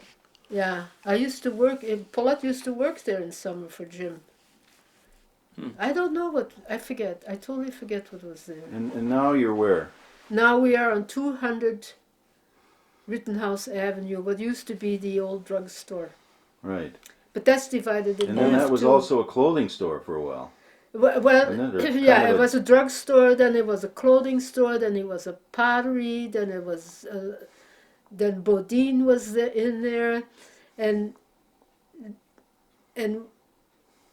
it changed. It's changed every other year, and now with our new landlord. Well, we have a lease. We have our second lease, and so we've been in there for 7 or 8 years. Who owns the building now? What's his name? From the Twin Cities there. No, he lives in Florida. Al Saran. Saran. Al Saran, and he's a pretty good guy, He likes to have us there. And I told him to give us a longer lease. I said, listen, before we were in here, this place changed hands so often, that he was losing money. So now we're in there, we're pretty well settled. Okay, I'll give you all my accomplishments, the name of artists. And what else do you want to know? Well, That's, oh yes, now my next accomplishment is playing the piano. I'm learning how to taking piano lessons. Are you? I've always admired people that play the piano. I would meet a guy and he could be the biggest jerk I knew, but if he played the piano, I fell in love with him. You know, so now I'm learning how to play the piano. I have no ear for the piano either, but I'm working at it. Mm-hmm. And I'm also is learning someone how to teaching speak. you? Or you? Yeah, I'm taking lessons. I was taking lessons from Mary Beth Appel, Mm-hmm. who's really a good teacher. I mean, she's so free, and she doesn't go through all this. She gives me really hard work, you know. And then I had to quit when I had an accident and I couldn't sit at the piano. Mm-hmm. So I quit taking lessons, and I haven't started over. But I've got enough books that I can do it on my own. Mm-hmm. Mm-hmm. And then because I was laid up, and I always have to learn something new, I got some tapes, and I'm learning how to speak Spanish. I don't know what I'm going to do with that either, but Hey, it might come in handy. it's good. Well, it's good brain. You know, it keeps your brain young, and Mhm. Yeah. and I don't think I'll have Alzheimer's or dementia Mm-hmm. because I'm constantly the good crossword person. I'm reading constantly. You're working yourself. Yeah. Yeah. So that's it. And that's about it. Do you have any more questions? You're young for your age, Denise.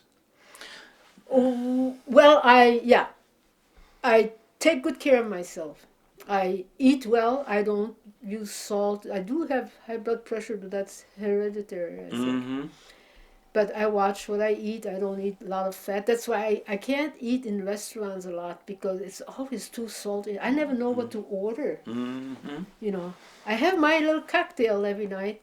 You know, What's your beverage of choice? brandy Manhattan on the rocks. There you And go. I work till about 4 o'clock in my studio, and as soon as I shut that door, the first thing I come, cluck, cluck, cluck, cluck, cluck, cluck, cluck, my euphoria, because I get so tense while Yeah. I'm working. I need to relax, and It's if a I memo. don't have that drink, I'll be working till midnight, 1 o'clock. I need that to slow me down. But just one. Or maybe two. Don't ever ask anybody Yeah. who drinks. Yeah, like my doctor, I ask him. I tell him what I drink. And then I explain. I fill the cup, the glass with ice. I put a little water in. Then I fill it. He says, "How big is the glass?" And then we laugh. I have a really good doctor. Then I said, then I don't refill it. I just keep putting new ice in it. But when I go to Mary's, I was like, God, they make them so good. I don't know how they make them. So that's my only vice. I don't smoke. Did you ever smoke at all? Yeah, I did. As a young European, most of your... No, I'd never smoked in Europe. I only started smoking when I came to America, and you damn Americans made me smoke. Lucky it's Strikes? no Pall Malls. Whoa! Did you ever smoke? I did a little bit, yeah. Yeah, but I didn't smoke very long, maybe 10, 15 years. So, did Heidi ever smoke? No? No. My mother smoked. Against smoke. Did you ever smoke? Never. No. My dad used to And- smoke 2 packs of Pall Malls a yeah. day, and my mother smoked Lucky Strikes. Yeah, I know. I remember that. Yeah, and But they quit Lloyd too. never smoked either. He smoked. He made me smoke a joint when we first met. I never smoked dope and either. People think I'm high. I'm naturally high. Yeah. But and Lloyd, one time while he was on the Coast Guard, he said, "Do you wanna?" I don't know what the expression was, and I said, "Yeah, okay." And you know what? It was such a bad experience. I thought I was gonna I hated it. I hated it. And he was afraid I was gonna throw myself in front of the car. I was running around all over. I said, get me down, get me down. I didn't want to be there. So I never smoked. again. No. And thank goodness neither did my daughter, and I don't know if my grandson did. I don't think so. He's too busy. Well, Denise, you've been here quite a few years now, In this country? in Bayfield. In Bayfield, Yeah. I started coming in 1963. So you've seen a lot of the Bayfield people, a lot of the characters. Yes. You talk about some of your favorite characters over the years here in Bayfield. The guy that used to sit in front of Jimbo, what was his name? Dave Supple. Dave Supple. He would sit there with his captain hat. Morty's. I rented a room from Jim Gibault on the second floor of the building that's now, what is that building called? Where the T-shirts are in, or No, that Jim and George used to run. that used to be the old Zeildorf building. Over Yeah, okay. And Morty had a room. I had the honeymoon suite. I had 2 rooms because one was my bedroom, one was my studio all summer long. And then Morty's was at the end of the hall. And he had a fan, and I couldn't stand any noises or lights or anything. I want everything nice and quiet. And Morty would have that fan going all day and all night. And I asked him to turn, and you don't need a fan in Bayfield. You get the lake, there's always the breeze of the lake. It used to be colder then than it is now. And I would ask him, and he was so stubborn, We had this feud going on. And finally, I couldn't stand it. I went and cut the cord. And I threw the thing down, threw it down on the floor, and it went between the wall. Oh. Yeah. And he used to run Bates Bar, and he had the most beautiful, I don't know where he got the flowers, he grew them someplace. That Bates Bar was just full of not Bates, Morty's. Yeah. Morty's bar used to be just beautiful flowers all the time, and he was always so natty dressed. Then there was Skeezik from the island. Do you remember Skeezik? Sure, Skeezik's Aiken.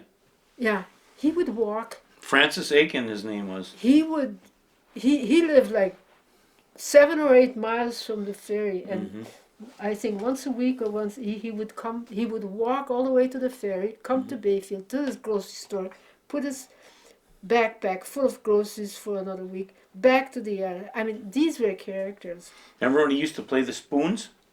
Yeah, I don't remember. We used to watch him on Madeline Island. And he was kind of like nuts, wasn't he? He was a little he had off. something going on there that wasn't He quite. was a little off.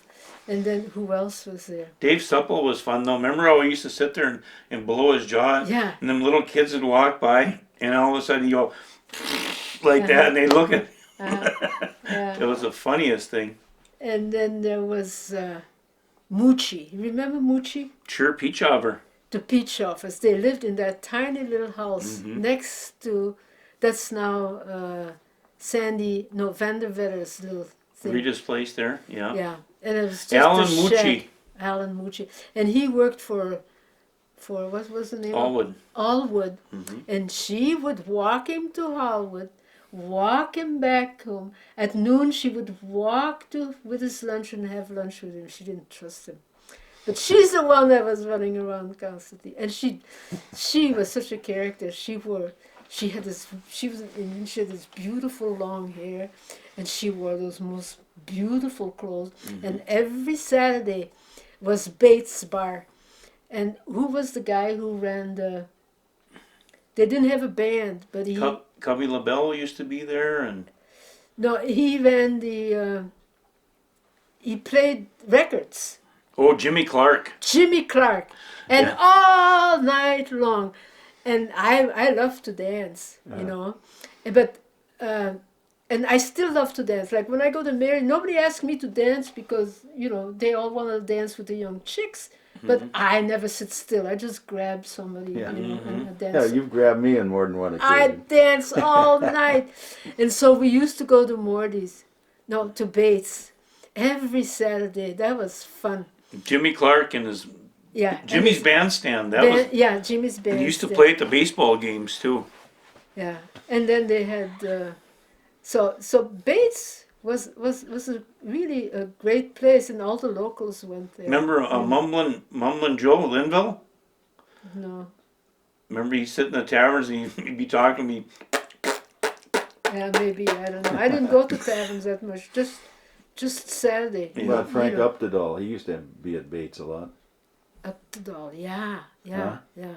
Well, all the locals, see, all those people, they're all dead. Yeah. Am I the oldest one in Bayfield? No. No. There's more. There's some older people here. Oh yeah. Oh, your dad. Yeah. How's he doing? 90 He's something. pretty good. Yeah. He's 10 years older than you are, Julian. He'll be 93. He'll be 94 in March 8th. Yeah, and he's still pretty. Yeah, I mean, he Pretty works spry. with a cane, and I can set my clock whenever he goes to coffee. Yeah. I'm, He's a creature of habit, that's for sure. yeah. And you knew Marie pretty well. Yeah, Marie. When Hilda and I came here, Marie used to have a clothing store that's now not Joanne's, no, Roxanne's. Mm-hmm. Yeah, Roxanne's. And Heidi, your sister, and Marie worked there. Mm-hmm. And Hilda and I, we became good friends with Marie. We didn't chum. I never chummed with anybody, Mm-hmm. I like people, but I don't want to hang around with them all the time. Yeah. I don't. Mom was kind of like that too. Yeah. She appreciates your company, but then But, please yeah, leave. Yeah, and don't come, for coffee every day or anything. Yeah, we yeah. have new neighbors now, and they're really nice people, but I'm not going to invite them for coffee. I don't want to. They always say, "Come on over," Yeah. My social life is Mary's parties. Hey, I went to see. Well, I'll tell you later. I went to see Steve. Oh, you on did? Tuesday, yeah. How's he doing? He's on his way down. Yeah. Yeah. When did you see him? What day? Last Tuesday. Tuesday this week or a week Yeah, ago? Tuesday this week. This week, yeah. Steve being, Soderman. Steve Soderman. it's not Yeah. good. He's in hospice at Northern Lights Yeah, he is. Nursing Home. So No, I'm sorry. to he's hear still that. pretty bright, but you can't understand what he's saying. He's very Yeah. weak, very, Yeah. very, very weak, And I couldn't understand a word he was saying, but I was just holding his hand and saying yes, yes, yes. And he kept talking and talking. I didn't want to wear him out. Mm-hmm. Well, yeah. Well, you've seen a lot of changes in Bayfield. Oh, yeah, a lot of Huh? changes. Well, a lot of changes. First of all the things I settled down here for no longer exist. Okay, mostly was I just love the peace and quiet. Not so busy in summer, which is, I make a good living here, but I made a good living before. I didn't come here to make a living. I just now that I'm here, I might as well make a living because I still do better at art fairs, and I still go to 5 art fairs a year. And Where are you going next year, do you think? You got 5 that you hit automatically now, or? yeah, I don't. If I have to read jury, they re-invite me. I'm like Bob Eccles. By now they should know my work. If I have to read jury, I'm not going. Yeah. Where do you play? I do Park Point in Duluth, and I do Grand Marais, which is, they're all good fairs. I don't, I only take good fairs where I can be assured of making some money. And then I do Bemidji, which is an excellent fair. And then I do Lawrence Park in Minneapolis. And then I go do the Starving Artists Fair in Milwaukee. Oh. And I clean up because you can't take anything over $100. So I take all my $60 and $90 paintings, and they sell like hotcakes. I don't know why. I don't even reduce the price. I don't know why they don't buy them like hotcakes at other fairs. Yeah. But just because it's the Starving Artists Fair, it's a great fair, and I just clean up. Okay, and then who else is there in Bayfield? Characters. Well, a lot of them have disappeared, like How well do you know Florence Scovold, for example? Florence Scovold. When I lived at Paul Turner's, Paul Turner was he was like Mary. He was always throwing parties, and Mary wasn't living here then. He was throwing these gala parties. Where did he live? He used Frank the Botano. Chateau Boutin. Chateau Boutin, okay. He used to. He lived there with his housekeeper, Barbara Naveau, Yeah. and the other girl, Kovacevic. Imelda. Millie Kovacevic. Yeah, Millie. Yeah, it's Millie, but her name is Imelda. Yeah, Millie Kovacevic. Yeah. And he was a character.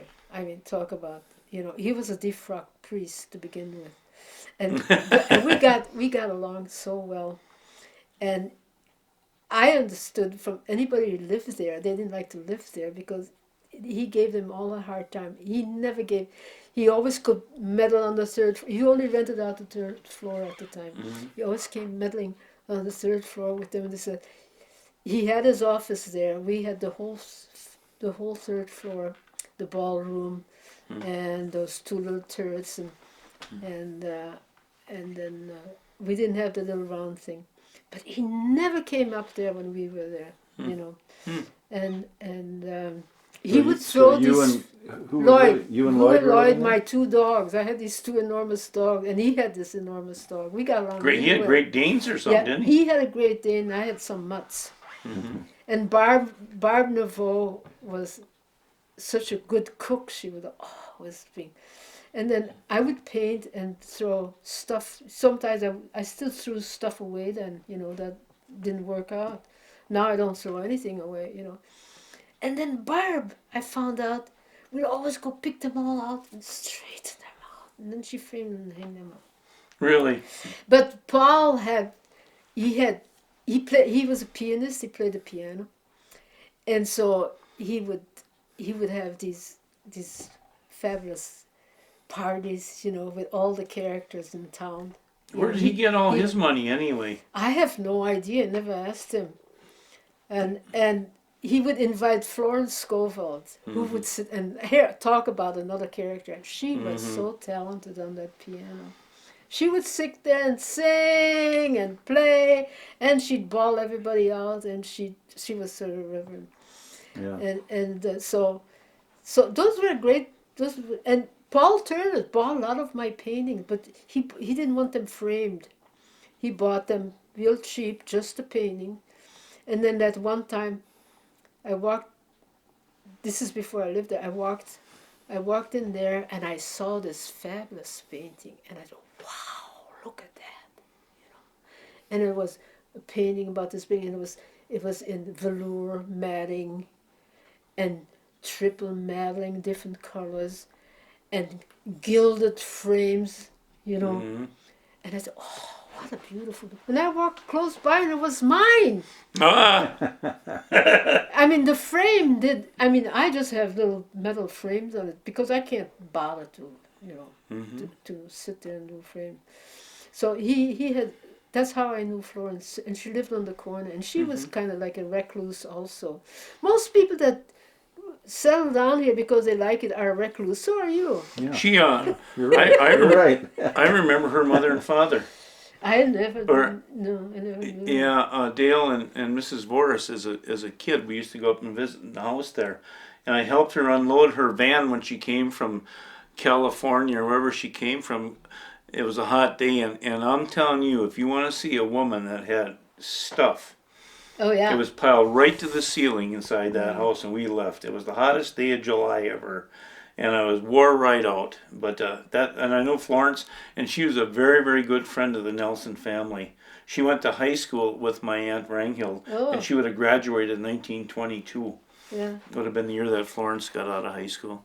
Have you ever met her? Oh yes. Was and- she? Yeah, she's statuesque. Yes. and No, I real- did long interviews with her, and then I spent time with her, and we became very close friends. Uh-huh. Because she used to be in the movie business Yeah. in Hollywood, but she was a wonderful Oh, woman. that's right. Yeah. And then when she was at Northern Lights, I would come and visit her, and so, no, she was one of my favorites here. Yeah. Yeah, She's held in high esteem by Mary too, isn't she? yeah, yeah. Are you a pretty good friend of Mary Rice's then, and Oh well. business relationship maybe? Here's how I met Mary. Yeah, how did you meet Mary? I knew her from being downtown, but I don't go to bars or restaurants, so I never really knew Mary. I just knew who she was. And then she bought the house that Heidi lives in now. Mm-hmm.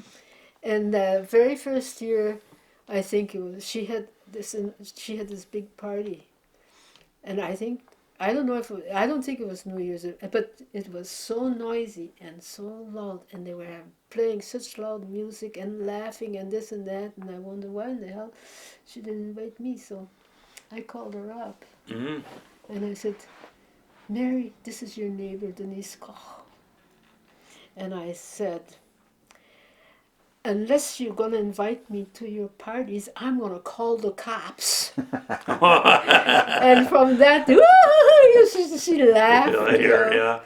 And I remember Had a Diane. standing invitation ever since then. And yeah, that she liked me, but we never got really that close, you know, because I'm not a hanger-oner, and Yeah. and I got to know her a little better now, Mm-hmm. because well, I knew her from her parties, Mm-hmm. you know, and I always thank her, and I really love her parties because you meet all the people you know once a year, and that's all I want to see. Well, maybe twice, 3 times a year, and that's about it, you know. And Lloyd really doesn't enjoy it, you know. He doesn't want to go. You go by yourself? Yeah, I go. Yeah, I just walk there, Mm-hmm. and now Lloyd. He said, "Did anybody ask about me?" And by now, he hasn't been there for so long. Nobody asks about him anymore. And I told him, as if somebody asked me, I said, "Oh, Lloyd, we've been separated for a long time." You know, and he just doesn't like. He just doesn't see. I am flitting around, talk with everybody. He just stands in one corner and talks with one person about I don't know what they talk Motorcycles or something. about. Yeah, something like, and he's bored. Yeah. You know, he doesn't want to go flitting around, and I love flitting around. Boop, boop, boop, boop, boop. And then I have a few drinks, and I become so. I don't get mean, but you know, I become so raucous. You know. Obstreperous. So that's how I met No. Mary. And then lately, just this year, and so I see her that way, you know. And I invited her to Lloyd's 40th birthday, but she won't go. She doesn't go to people's houses for party much, you know. I invite her to my picnics and all that, and she won't go. And then, but she came to Lloyd's 40th birthday party, and that was fun. And then, but now this year, somebody told her, she hadn't seen my paintings for a long time because she doesn't go to stores. She sends Margie, right? Yeah. Yeah. So it was Janet, her therapist, that told her about my paintings. She said, "Have you seen Denise's paintings lately?" You know, she said, they're so good. And then, so Mary said, "Get Denise, tell her to bring her paintings and have a show for me." So I made arrangements, and I loaded up my van as if I was going to an art fair, and I went to Mary's house. And I thought she just wanted to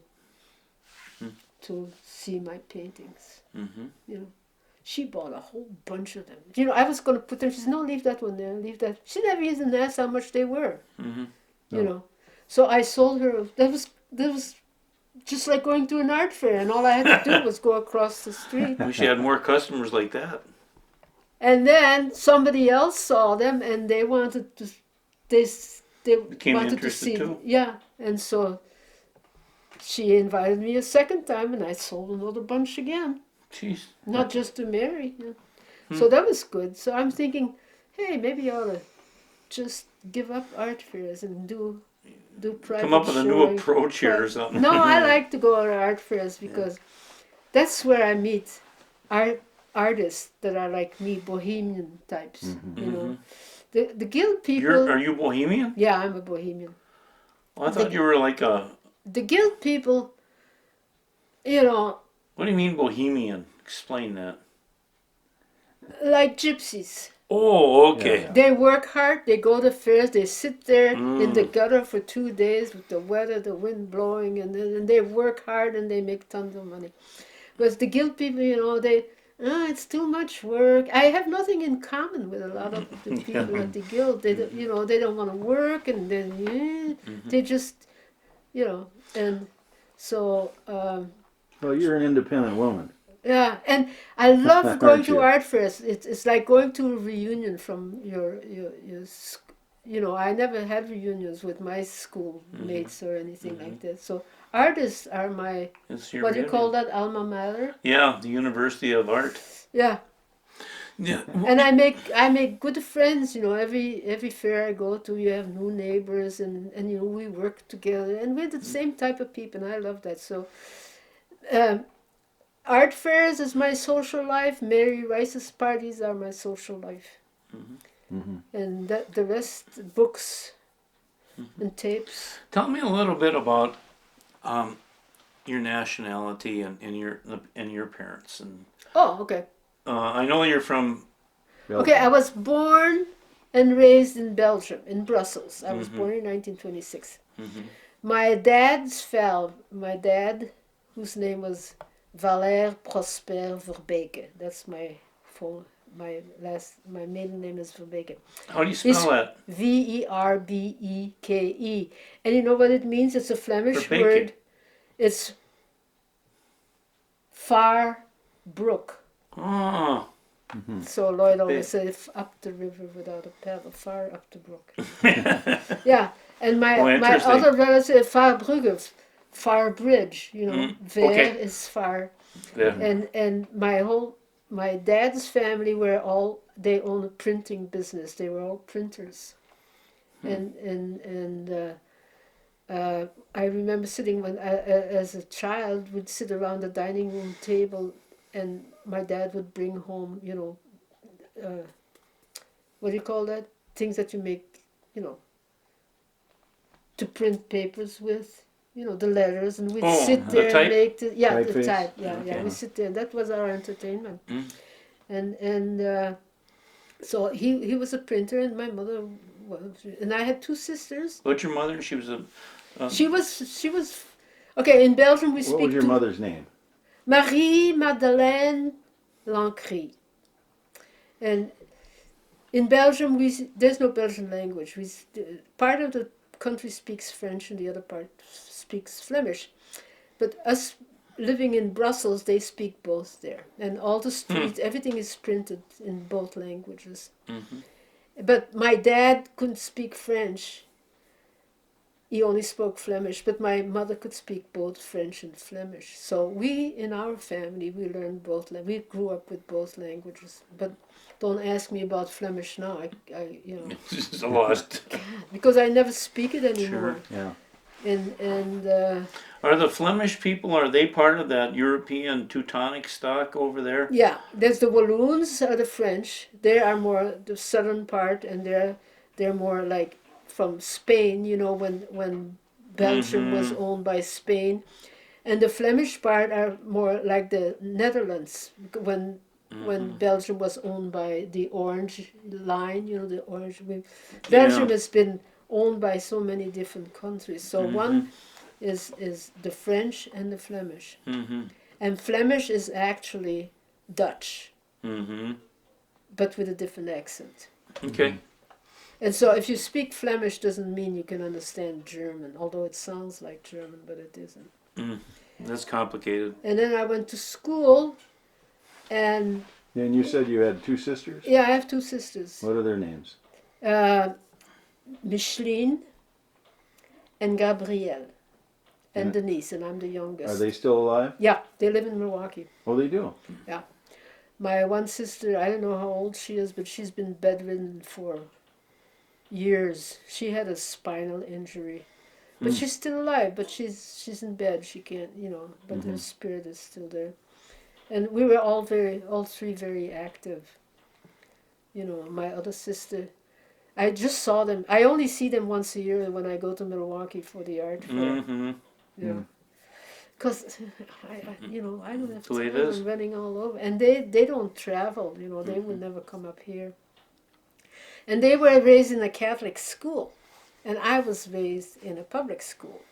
You were. Yeah, so they learned all the niceties of the world. They learned how to cook, how to set the table, how to do it, And I learned I learned how to swim, how to speak French, and English and German, and I knew the academics, and they knew how to set the table and all that. And Big they're difference. excellent cooks. And they learned how to speak English when they came to this country. Mm. And then whenever I hear them say, oh, they have such a heavy accent, and I just saw them, and they look so old.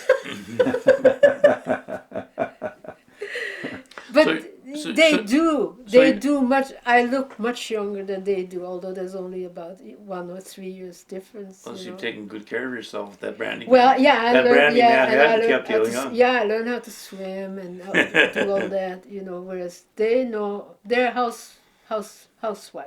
Do you remember your grandparents? Or any of that? Oh yeah, I remember one instance where my poor grandmother, she used, when they make lace, they have those. She used to sit there. Crochet? No, Make- with those. There's that table, Mm-hmm. Flemish lace, Okay. and you sit and you move the things around. You've seen them. Yeah. You see them in Bruges. Mm-hmm. And she was ancient, and she wore this black clothes and really old. Old world Yeah. garb. Yeah, and I don't remember I don't remember my grandfather. I think I don't remember any grandfather. My dad died when I was 9 years old. He did. So yeah. From what? So he had TB. Actually, he didn't die of TB. He had a veiled lung, and then he fell. He used to ride his bike to work, and he fell in the canal in winter, and and he died. So I was raised without males, actually, because I don't. Let's see. I never knew. Oh, my mother was the 21st, the youngest of 21 children. Jeez. And when she was born, her dad died. He was worn out, I guess. So I never knew him. Mm-hmm. And when she was born, some of her brothers or sisters were already married, and they had children. So she was younger. She was the aunt of older kids. So, and but I only knew 13 of them because they had a set of twins, and some were stillborn. But my mother was the youngest of all that. So we populate half of Belgium. Yeah. Tell me a little bit about your experiences during World War II. Oh, that one. I was 14 when the war started. 39? So, yeah. Okay. And 1 year or 2 years before the war, all we heard was about the Germans, the Bush, and what they did to little children and all that. And I was scared shitless. I would, when the war started. I remember when it started. All of a sudden, it was in May. I think May 14th or something. All of a sudden, In airplane. Belgium. Yeah, well, Belgium was a neutral country, and we built that canal. I don't remember what name it was, and it fell in 2 days, because we're such a small country, and the Germans just came over and went to France. But then the very first of these airplanes came over. Boom, boom, boom, boom, boom, boom. I wouldn't come out of the house. I was so scared. And the Germans were driving in, with their tanks. And I was afraid they were going to cut off my hand and this and that, And so I didn't come out of the house for a long time. Really? And my mother and my sisters, they would go see, let's go see the Germans. Like, no, stay here, But anyway. Terrified. And the first thing the Germans did when they had been at war in Poland before, and they were low on food and everything. And the first thing they did, they took all the food out of Belgium. They took all the coal out of Belgium. They took everything out, And so then we would go, the whole neighborhood. They would stock the coal that they took. And they put them in their headquarters in schools and all that, where they lived, where the Germans lived. Yeah, the Germans took over They all the occupied the schools. schools? Yeah, all the schools. That ended school for you kids then? Or No, we went to school in churches, in basements of, things like that. And actually, by then, I wasn't that affected because I was only 14, you know, and I didn't know. I know we'd go, the whole neighborhood would go in droves, and we'd fill sacks full of coal, and then we'd walk back home with it, you know. And then often they got they got arrested, and they would take all the guys and send them to Germany. So the guys didn't go anymore. So it was just the women and the children. And my mother, I remember, got arrested one time with a full sack of coal. And she was a spunky one too. She said, "I'll be damned if I deliver the coal to there." So she put a hole in the little sack, and by the time she got there, the coal had all fallen out. You know?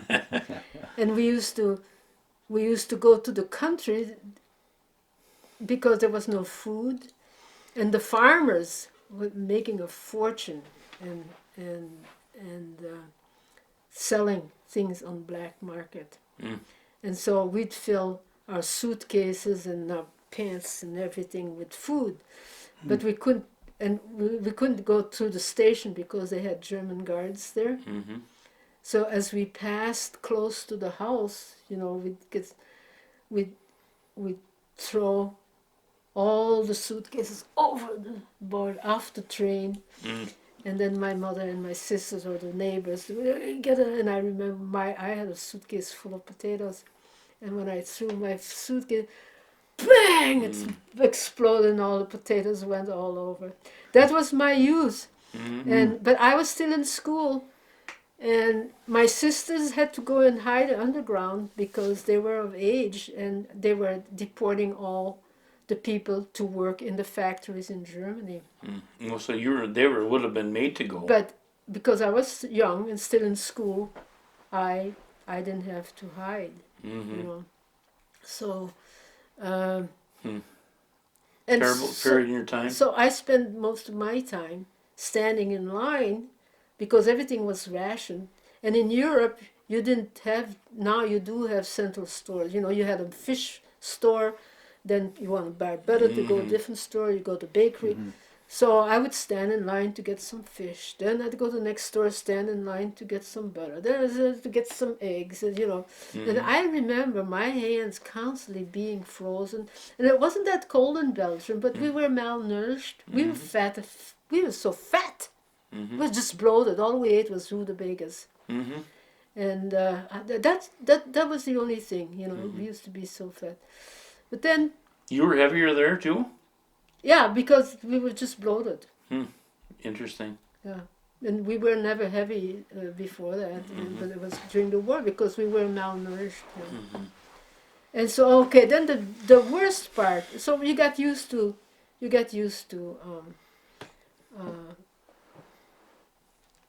know, how to get food and all that. But the worst part was, and we got used to be occupied. But then, when the British first the Germans came in. And then the British came in and chased the Germans out. And before the Germans went, they would destroy everything. All the bridges would blow up so the British wouldn't have anything. They'd take ransacked all the houses, you know. And they made us evacuate. And then we'd evacuate. By the time we got back home, everything, you know, we had flour and saved and all. That was all slashed because they didn't want the British to get it. So then we got it all back together. Then the Germans came back and the British left. They did the same thing, blew up the British, you know. And I remember having to cross the canal with my bicycle on a plank this wide, and I can't stand height. Now I can because I'm skiing, you know. And somebody would have to roll my bike, and I would crawl on my hands and knees to crawl the bridge, you know. But then the worst part came when the bombing came, you know, between England and Germany. And we were always in between. Boom, boom, we got bombed more than the British and then the worst part was the bus bombs. That's the V2s. They were the bombs without, you know, they would send them from Germany. And you would see the flames Trailers, in the back. yeah. And everybody would stand there, keep going, keep going, keep going, keep going. And as soon as the engine stopped and the film, everybody scattered. And we slept with all our clothes on every night because we invariably did you have bunkers you could go into? we didn't have a basement, No. so we always had to go to run to either a basement of the church. They built bunkers. I remember bunkers they built, but they were so poorly built they didn't have time to build them. They were just dirt. There were no walls, and then water would seep in. And then there would be little babies crying and sick people. And so my mother finally said, Take her chances home. so we'd hide in a bush. And Did you ever have a real close call? Yeah, we did. We lost everything twice, but not our lives. And I remember, then I got out of school and I started working. And that's where I was writing by that time they weren't exporting people anymore. The Germans were, they were taking all the Jews, And Was there quite a Jewish community there? yeah, all my friends were Jewish. And I looked Jewish. I had very curly hair. I looked black. Very dark curly hair. And I had 3 friends. And we hid one of the families in our attic.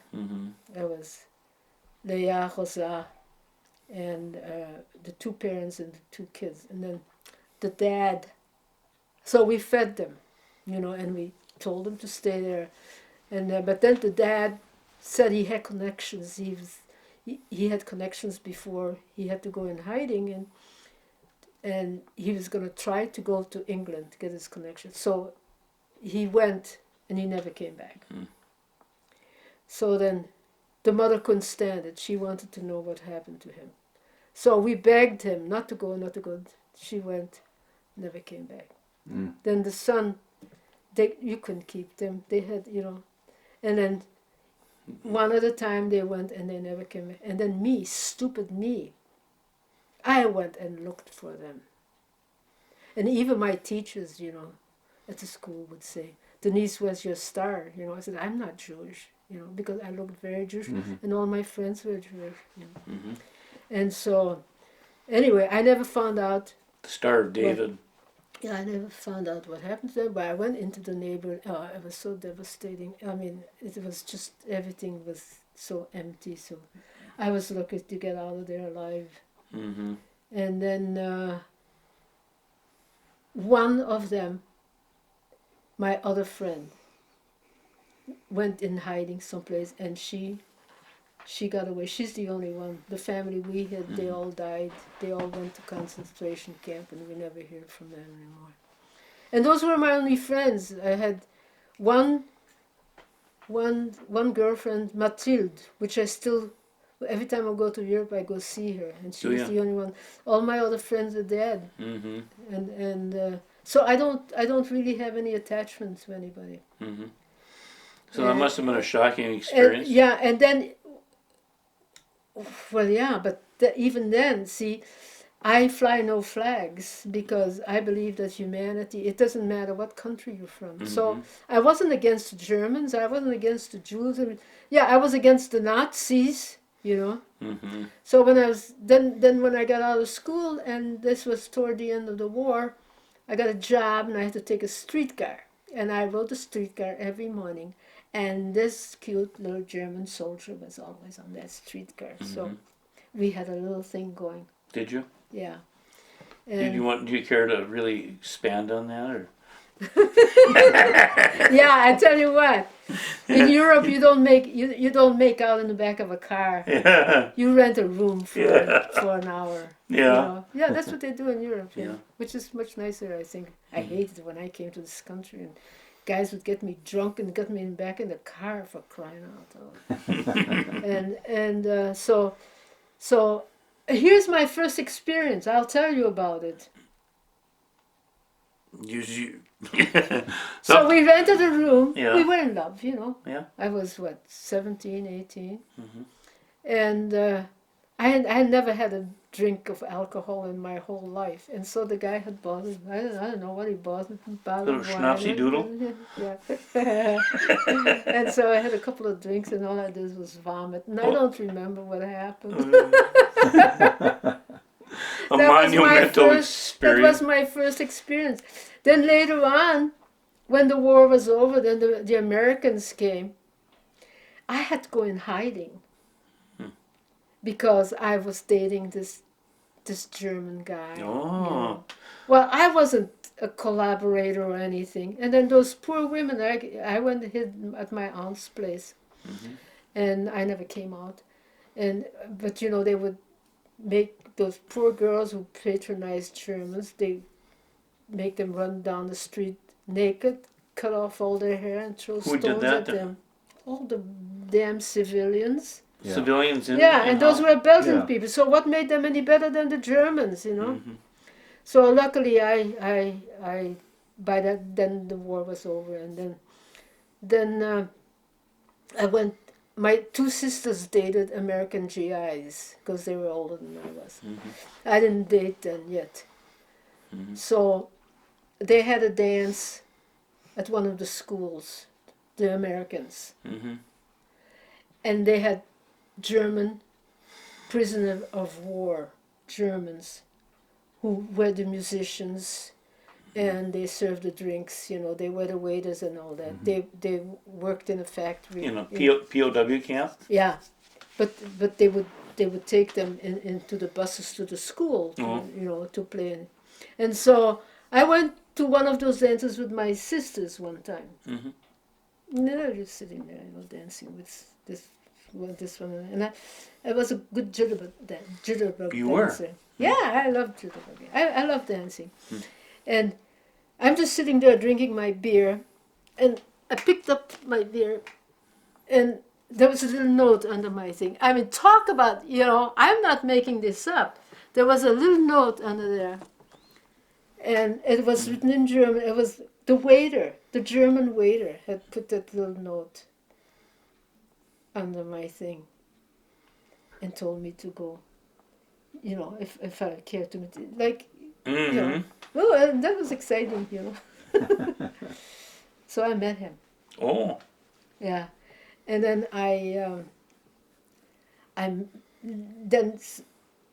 we managed. Well, the camp that they lived in was an old coal yard Okay. close to my house, and every morning they would shuttle the German soldiers to the school to work, and so we made some arrangements. Okay, believe this or not, they hooked up a telephone from the coal yard. The German soldiers, the prisoners, rigged up a thing, and so I could call them. Oh. And so we made the arrangements. And here's how we met. I would stand along the canal where they had the trucks going by with the German soldiers. And I'd be walking my little dog, and as they passed me, then one guy would throw his hat overboard, and then they just stop. And then the truck would stop, and my boyfriend, the German, would jump off in the ditch, and then and then we'd go home together. No. What a story. And at night, same thing. Stop. But you know what? The GIs were wise to it. They didn't do anything about it. They were onto you guys, but said the heck But with my it. poor mother. She Drove her was- crazy. First of all, for hiding the Jews in our family, I insisted, and she said, our milkman got shot because he hid Jews, And she said, what if we get discovered? So, well, they're human beings, Then I turn around and then I go out with this German. And so then she said, okay, then the war was over. They sent all the Germans home. And we were going to get married. Thank goodness we didn't. I'd probably be sitting there with 6 kids. And then we were going to get married. And he couldn't come back to Belgium because, They were still Germans, and the war wasn't totally over. I don't know. So he snuck over. So we wrote back and forth, and he told me that he was going to try to sneak over the border in Eupen Malmedy, which is a little town between Germany and in Alsace-Lorraine. Mm-hmm. And he told me to meet him at the church. It was a small town. So, okay, I took the train out there, and it was still black out. I took the train out there. And of course, on the way out there, I met a guy on the train, and I fell in love with him. God, you were easy to fall in love with. Oh, well, you're young, And so, but I made it there to that little village. And guess what? See, he assumed we meet at a church because, Get married. there were 5 churches there. Oh, God. So I spent my time walking from church to church to church to church. And he wasn't in any one of them, So I finally went back to the hotel. And then I was sitting there in the dining room. And the waiter was put on a record, a German record, because it was on the board. And it says, Abend in der Taverne, which the song means, evening in the tavern, I'm waiting for you. So I'm sitting there. So I finally went back home. Then a couple of weeks later, I got a letter from his mother saying that he had been caught and he had been arrested and he was in jail. Well, there goes all my love. So meanwhile, my mother wanted to come to this country. So we came to this country. And out of sight, out of mind. Then the letters, we used to write every day, then every week, then every month. Then the next thing, then I met the guy going over, coming over. I met twins on the boat. They were from Holland. And I couldn't tell one from the other. And I'm not sure which one I dated. I think they traded off. And so then I came here. And the next thing he wrote me and said he got married. Then I got married. I mean, Life goes on. Yeah. And your life changed dramatically when you came over here. Yeah, and I never liked. I didn't like it, although I had good jobs, and I liked the job at the Belgian consulate, but I never fit in, If you could live anywhere in the world, where would you live? Paris, no, Chicago, Paris. No, I don't know. I'll go to Chicago. You don't fit there either. No, Bayfield. Yeah. I mean, Close as then it I gets, discovered. Maybe. Yeah, then I discovered Bayfield. And I really like it, and I'm really happy to live here.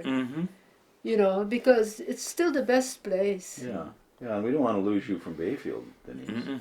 No, I haven't finished making a lot of trouble yet. No, you haven't. I gotta get that You light. get a longer Turn off that light. You got a longer list somewhere too, don't you? What? You building another list? What do you mean? Another list of things that you have to No. I'm mellowing. Are you? Believe me, I'm mellowing. Yeah. And Lloyd. You'll be 100 years old and you still have a lot of spunk. Well, I don't know. I'm slowing down. Though. Are you? Yeah, I'm slowing down. Yeah. But I'm happy that and living with Lloyd is it's been really nice. He's such an easygoing guy. I mean, he's so understanding and he's so accepting of whatever I do, and he's not a dish rag by no means. Otherwise, if he were a dish rag, he wouldn't be living with somebody that's 22 years older than he is. Yeah. He's here because he loves you. Yeah. Yeah. Yeah. And and he liked my spirit and all that, and he likes hanging around with the artists. It's different than hanging around with mechanics.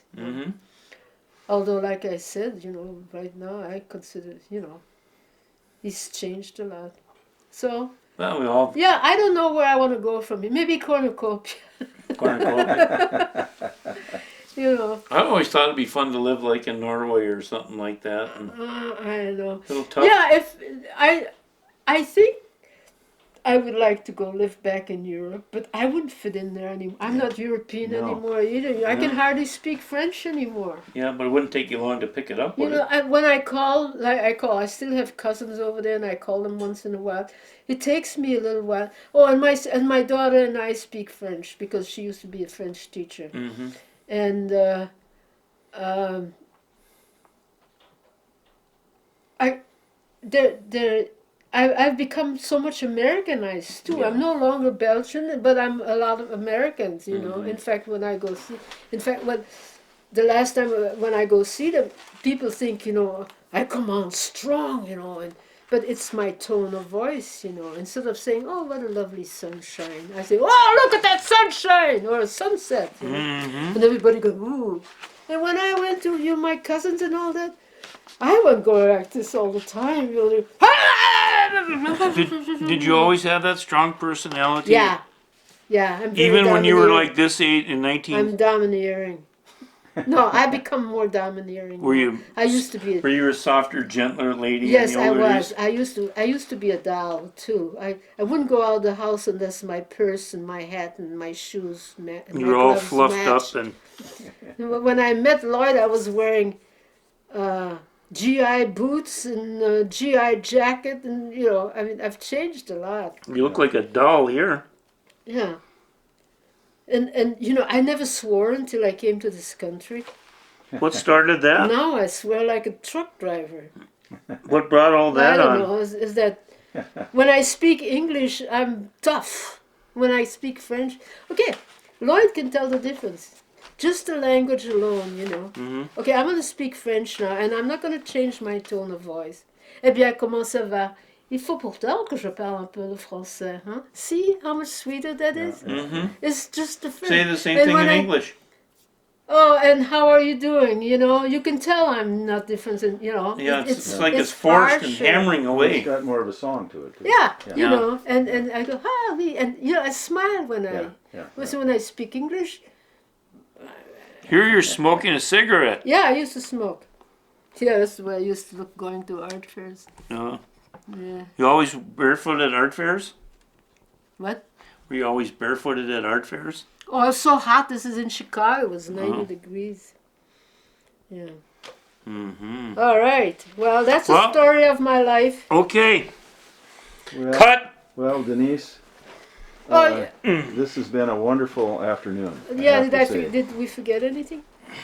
I don't know, you know more than me, but I think we tried to cover every doggone little corner of your life. Good. And thoroughly. Yeah. I don't know. Other than ask you what type of dish soap you use or something with toothpaste, we won't don't. get into that. I don't wear underpants either. Brush your, I don't fly flags with my grandson. You know, he imitates my accent. That's why he's going. I don't fly flags mhm. because you know I don't believe in the division of you know. Nationalities. I don't wear a bra. I don't shake hands because of the germs, Oh! Mm-hmm. especially now with Hini flu and all Yeah, that. yeah, yeah, you yeah, know. yeah. Okay, I don't fly flags, I don't shake hands, and I don't wear a bra. Yeah. Has that been your pattern your whole life then? I'm wearing a bra now. Sounds good. See, I'm telling you, I'm mellowing. Yes, Yeah. you are, Denise. That's a sign of older than you age right Yeah. there. I know. I'm getting so mellow. I don't want to lose my spunk. Scaring yourself with this mellowness. John, I have to leave too, Yeah. so. And you know, I promised Mary for my 90th birthday, I'm gonna play the piano at her Christmas party. Great. I won't make it. Mhm. I'm not very good at it. Play Three Blind Mice. Anybody can play that. Just No, I can play pretty good, but I'm not a natural player. Well, you got 7 years. I got 7 years, yeah. To But perfect your I'm getting skills. so lazy. I'm getting so lazy. Okay. All right. Well, thank you. Well, very, thank very you. nice. On a scale of 1 to 10 interview, this was an 11. It was a good job today. Yeah, who have you interviewed so far?